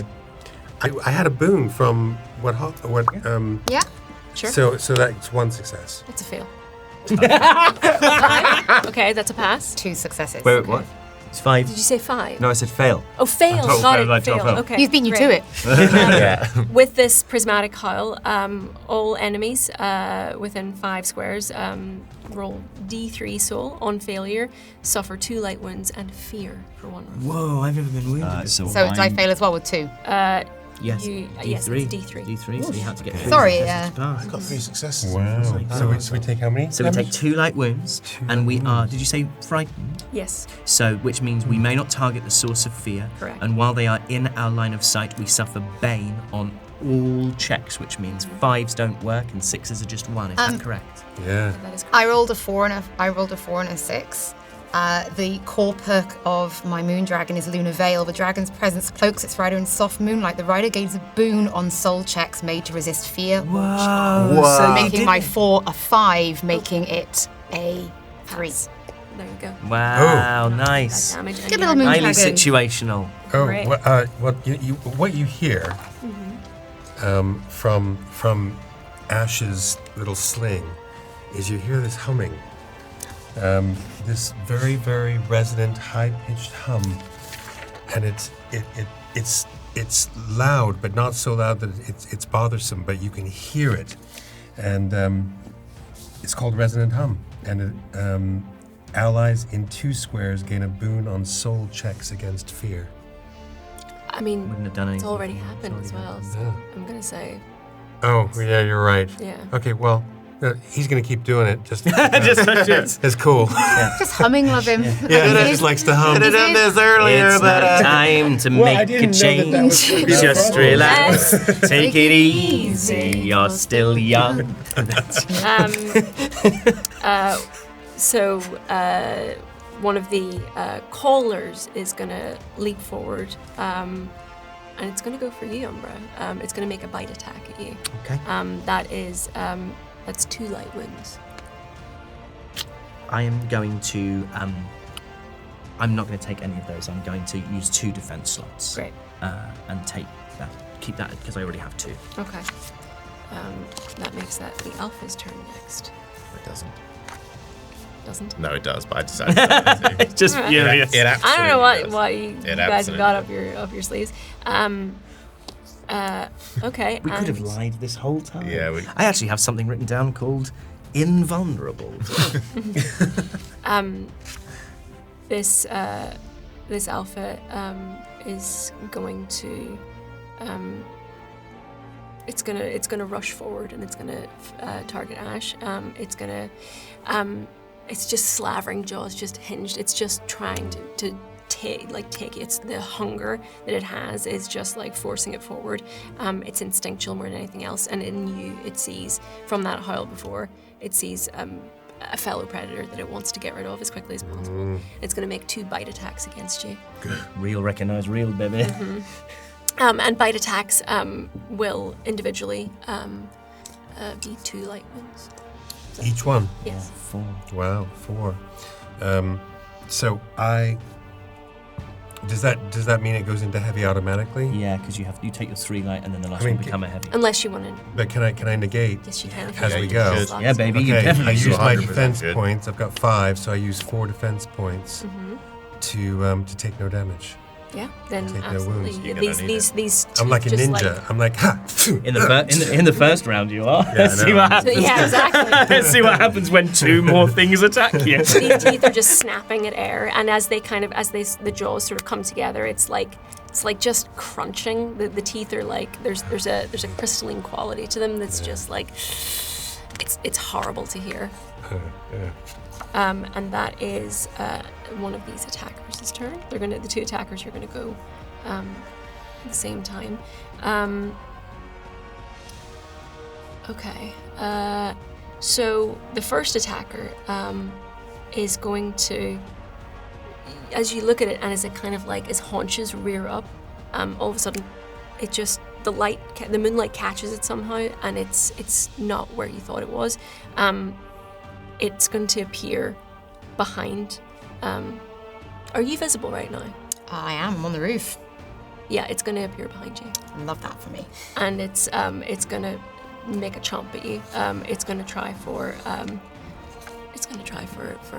some light wounds, 2 light wounds. I'm going to use my defense slots against that. You're going to negate that. Yeah. Is it going to miss you, or is it going to chomp down on your armor? I'm genuinely only wearing a breastplate, so unless it's going to go straight for my chest, Okay. essentially we're quite quick-footed, quite light-footed, so it's going to be just a couple of little dance steps up on the roof. So as these jaws like snap and this sort of like this spray of saliva goes on the tin It's roof. that, and it's that, and it's ready. Yeah. The other attacker is also going to make an attack now. That's a 9, so that's going to be. It's going to do the same thing, and it's going to appear behind you. Okay. Which one is this attacking me? This regular attack. This is an attacker. Yeah. Cool. Yeah. I'm going to go for 2 light wounds.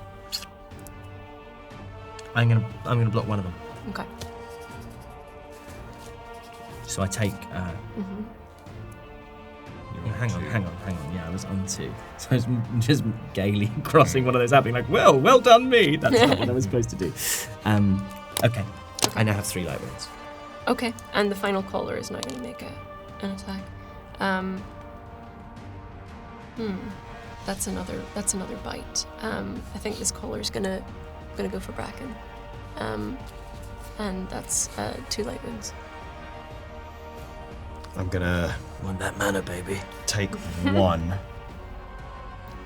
And again, it's like he's takes one hand off this long sword, and as it comes to bite, he grabs it by the throat, so the sort of like teeth just kind of get in, but he grabs it by the throat and thrusts it back. Nice. And we're back to the top of the round with Ash. Wow, is it my turn again? Wow. Okay, well, I'm gonna... I love it here. I love it here. I just felt like that all happened so fast. Right, yeah. It's a great game. It's a good thing about I just roll one dice. Yeah, and it's things actually happen. it's actually you know? much quicker combat. Yeah. Okay, well, do I have to swap weapons? Do I have to use an action point? I'd say swapping a weapon. You haven't done it yet. There's No, I mean, the last weapon I attacked with was the bow. It says draw or store is equip or put away a weapon or small item is quick. So you could probably draw. You could store one and then draw another. Do you need to do that? You need to so storing the bow a quick action for the first time you do it is free. would cost 0, but then drawing the next weapon would cost 1 action point. So to do Dropping that, an item is free. Yeah. I drop my bow, I draw my sword. okay. And so if one is free and the other is quick, and you're doing that for the first time, then it's a free Then I have action. 2 action points left. Yes. You have, So you have, I three attack. you have 3 action points left, baby. Yes, at the top of every round, you regain 3 action points. No, I know, but what I mean is that a quick action is 1 action No, point. the first Nope. time you do it in a round, it's Oh. free, Yeah. and then Brilliant. after that, it's one Okay. action. So I drop the bow, I draw the sword, and then I can do this with the sword as well. A regular attack and then a quick attack. It uses all my action points, but it's 2 attacks. Okay. Roll an attack check. Yep, attack check. It's 5. Just for those watching, it's 5 things because of my primary, and then the sword is a +2. That's for the first attack. That's 2 successes. Second attack, it's 4. So Which of these wolves are you attacking? the one who just tried to bite me. Okay. Yep. Yes, is right in front of me. Right. So the first attack does 2 damage. The second one does 4, so 6 in total. 6. Okay. That's the alpha, 6 right? movements. Yes, Run that's out. right. Yeah. Which is great because now they're out of line of sight. Thank God. Grand. That's that. Is that your entire action? That's all I can do. Great. Bill. No, I can speak for free. Fuck! Thank you so much. Useful and And important. Thank you. I'm going to make one more attack with this prime with the void blades. I'm going to do that. That's 2 successes. Really unfortunate. I know how Good close. all the others were 4s. Imagine if I'd had a boon on those. That's crazy. Wait, have you used the boon I gave you yet? Yeah.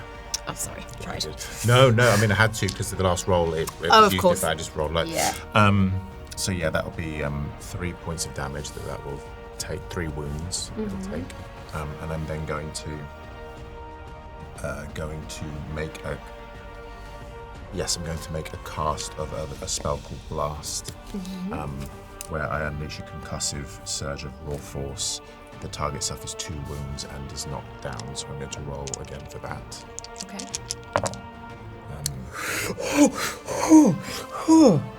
I mean, it's 2, 4, 6, that's 8. He rolled 4 6s. Whoa! Does that mean he gets 2 hero points? I mean, yeah, I guess so. So I get 2 hero. I get 2 hero points. Wow. That's my fucking brother. He's So the you bravest see man this- I know. Yeah, you see this kind of like blade come down with 1 strike, and the next is well, it's only 2 wounds and it's knocked down, but it's a big boy. 2 wounds. Yeah, I mean, knockdown, so they're prone, and melee attackers gain a boon against them. They'll need to spend an action to stand, so. Okay. Which one was that one? That was the Prime. Prime, yeah. Amaris? Now I'm face to face with a wolf on the roof. Nobody likes surprises, and I'm going to try command again on this one. Hold. I look over my shoulder, seeing this wolf appear, and I say, Denethriel. and Denethriel looks up at you and sort of closes his eyes and begins to, the pink just somehow becomes more vivid. And I use Spell Mirror, and I use the final bond point to send to an ally a boon on a spell casting check. Oh, that's fun. That's very fun. Thank you. So yeah, I'm going to try command again. I'm going to essentially say run. Okay, give it a go. Again, it's a high DC. So this is just I've got one of the not. Because I had the prime the alpha last. This is an Let's attacker. have a regular. So I've got a boon that goes from a 4 to a 5. And if I roll a 5, I can take it to a 6. So I've got, that is a 3. 3 successes on a regular wolf. It doesn't understand speech. So I think it's just like, it is... Say woof. You should have woofed it. I'm gonna say it'll take its next attack against you with not a bane, but how would we do this? A bruise. Yeah, I'm wondering how, because I want to reward you for something. Could it be forced to head back into the main space of the battlefield? How about this? If it didn't land, but I won't take the mana back, could I have the AP back? Yeah, sure. Cool. I'll still negate the mana, so I've only got 2 mana left, but if I'm all right with you, I'll take my action economy back. It didn't work, so... You didn't get stuff back for free. What are you talking about? I think with spells, if they don't hit, That's you do the get the mana. mana That's back, the which is mana. why I was like, can I switch it? But you if not, don't- I'll you keep the don't mana just- and you don't use the mana if it doesn't hit. then it's Yeah. okay. So Yeah, take the mana cost back. It doesn't connect, so... I haven't used my. So before I do anything else, then so I've used 1 AP to do that. I'm now going to use another AP to have my shadow, which I've left below me, make a quick attack with a spear on whichever one's in front of it, which I believe is the prime, because I'm next to Vil. Yes, yeah. That would So I get an extra D6 on that because it's prone. So that'll be 7 D6. That's a 6, a 6, a 5, and a 5, but it tops out. You can't go above a tier 4 on a spear. So it's going to do 4.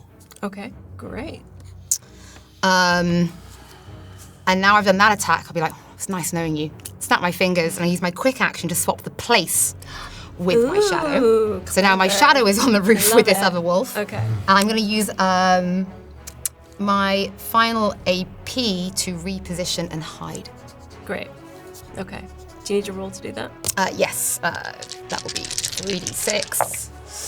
And that is 3 successes. Yeah, I'd say you managed to, because this movement of swapping, it's confused the battlefield, and you managed to hide. So I think I just slink round the side essentially into the shadows and leaving my shadow on the roof. Amazing. Umbra. Okay, it says here I still have a boon. It says here. I've written it. That I still have a boon, but I can't quite figure out how or why, so I'm happy to just drop it. You if just I written drop- there, give self boon because I deserve No, it. it says boon is one of the words. Yeah, I'm a good boy. So the ones that have taken damage this round are the prime and the alpha. Correct. So I don't want to try and attack the prime. I'm frightened of it, and I can't, and I have not disadvantage, but I suffer bane if I'm attacking anything while it's within my line of sight. So I'm going to turn around and I'm going to go for the alpha that was attacking Ash. Okay. And there's nothing happening to that alpha other than it's just there and in front of It's Ash, just there. right? Yeah. Okay, so I'd like to. It's a term in TV and film when you banana, which you take a longer route for taking the camera in an attempt to run 4 spaces before I attack this thing. So I run off to the side like I'm going around like a velodrome on a bike. Momentum. And that means sorry, just make sure that there's nothing else that I'm missing. Oh, and I'm going to spend 3 grit and 2 AP to increase the damage by 2. So, huzzah. Sweet fucking... Oh, I did have a boon. I said I had a boon. Yeah, I did say Whoa. that. So that's 2 successes. I'm going to use the momentum kill to escalate the tier by 1, so that becomes tier 3, which is 3 wounds with the battle axe, and then an additional 2 wounds. So it's 5 wounds in total. Excellent. Can I ask something? You may, yeah, of You did course. have 2 4s there. But I only had one boon, baby. Cool. Boon, baby! Rocks. Yeah. And that expends all 3 of my action points. I will take. How hurt are you? You're not hurt. No, in I that am. case, No, I've got 3. oh, same as me. Okay, in that case, I'll just fucking hurt. I'll stay where I am. I was Don't gonna, worry about me. I was going to step back through your space because I can move through the space of a creature that's one yeah, size bigger than me. yeah. I can essentially go through your legs. But given that would just place you in more danger, at least now we're flanking, right? And I think there is a kind of cool flanking thing. There is a mechanic for flanking, I believe. Let me just double check real quick. Yeah, you gain a boon on a melee attack on an enemy that is flanked by you and an ally. Oh, in that case, that would have been 1 more wound then, and because we were approaching them from different Then sides. let's take another. Thank you. So that's 6 wounds instead of 5. Thank you, ma'am. Thank you, ma'am. Okay. Whoa. 6 wounds. It's fun. Bracken, what would you like to do?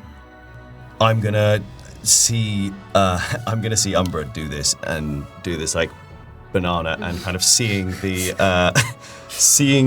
not the alpha, the prime, and just kind of go, Good idea. and I'm gonna also follow this like tiny little mouse boy in this little banana shape, and immediately follow up your attack by coming in with the long sword. Gets a boon from flanking as well. Yeah. Yes. So Do it. I roll 1 plus 2, so that, okay.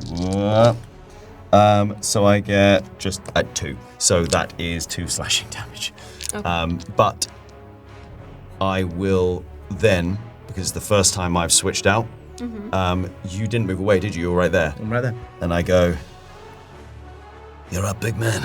and I hand over the long sword. Yeah. I'm all about this. I take out my staff, and I immediately, raising it from sort of behind my back, bring it down upon the head of the alpha to cast Fury, and that is 4. Yep. And if I just hit with, if I get 1, like boom, okay, yep. It takes using my trait. Or my perk, sorry, Living Storm once per downtime for 3 rounds. All of my spells with the damage tag count as having 1 use of Empower, so the alpha takes 4 damage. Great. Wound does Wounds, sorry. Wounds. Yeah, I got it. Yeah. So as you move down to strike, and this sort of like high-pitched whine emits out of the alpha, and you see the beginnings of cracks start to form on the crystals that you've struck. You feel a gentle breeze start to pick up around you. It begins sort of just as a something very, very light that you almost don't notice in the flurry of battle. Then it becomes a bit of a bracing gust. You're almost like, I mean, you're not on the roof anymore, but you can still feel like this sort of, you're almost being buffeted by it. And it continues to build as you in particular, like, because you're crouched down low, it takes longer to hit you. Yeah. But Looking around, confused as to why everyone's going like that. It was great.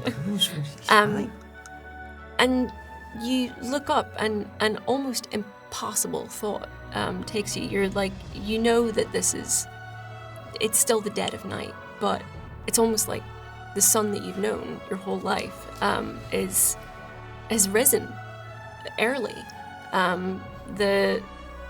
It's blotted out. It's like there's a second sun that is just sort of descending on the group. It burns even brighter. It gleams so powerfully that you can barely look in its direction as these winds continue to buffet.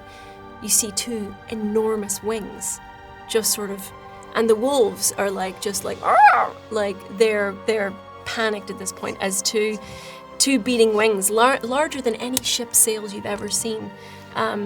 These powerful claws that look like they could raise the walls of the Vermilion outpost with one sort of casual step. roll me gods and world, everyone. Yeah, baby, I will. Hell yeah. Would what I heard in the mess hall... Maybe. Okay. So maybe add a boon to your roll. I wish I had a boon. So that's only 2 successes for me. Okay. 2 for me. It was 2 for me. None for me. I'm just so fucking in awe of this thing. You're pretty sure that you know that this is related to the conversation that you had. The sheer size and scale of this dragon. This can only be a Drakonym. It's one of the most powerful dragons in all of Azeroth. It's Orlith, Golden Sovereign. And as these boom paws hit the ground, the wolves are terrified. One of these paws actually crushes one of these alphas outright. I softened him up for you. These amber eyes, this massive golden sort of like horn glistening. It is so bright that you can barely look at it. This dragon is more ancient than time, it feels like, and as it sort of like looks to all of you, it's like a mountain is staring at you. It's like all of the knowledge of this world. You feel like you're being brought to judgment, and as this massive head turns, it looks at you, and as its amber eyes meet yours, you feel in your chest as well as hear, rushing in your ears, a cracking sound. And his head looks to you as this cracking takes place, and then it turns west towards the Mirrenscar. And as you all take in the sight of this dragon, this ancient, powerful being, you get a sense, and you know in your hearts, as sure as the sun sets and as sure as the dragons fly, this is just the start of your adventure. And that's what we're ending. Thank you, everyone. That was fun, wasn't it? Yeah. It was all right. Thank you. Well done. No, guys. Let's thank you all to say Cross something Paths. we like. No, wait, say thank you to us. Thank you to us. Well done. Yeah. Well done, But everybody. again, let's all say something we like about Aoife. No. Favorite GM? Yeah. No, that was really fun. Thank you all. Thank you for bearing with me as well as a brand new herald. It's a lot to learn, but you guys nailed it. Everyone's a brand new herald. That's true. Hey, And now you're one of the most experienced. you're one of the most experienced heralds in the world. Oh wow! Yeah. Like that. You're our Orlith. You're our sun dragon. Nice. Thank you all so much for joining us for this lovely 1-2 shot.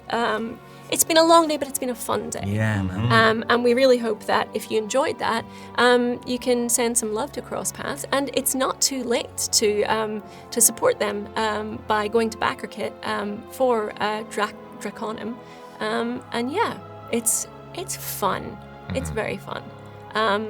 But until then, we will see you for more in the world of Azeroth, Drakonym, D&D. TTRPG, baby!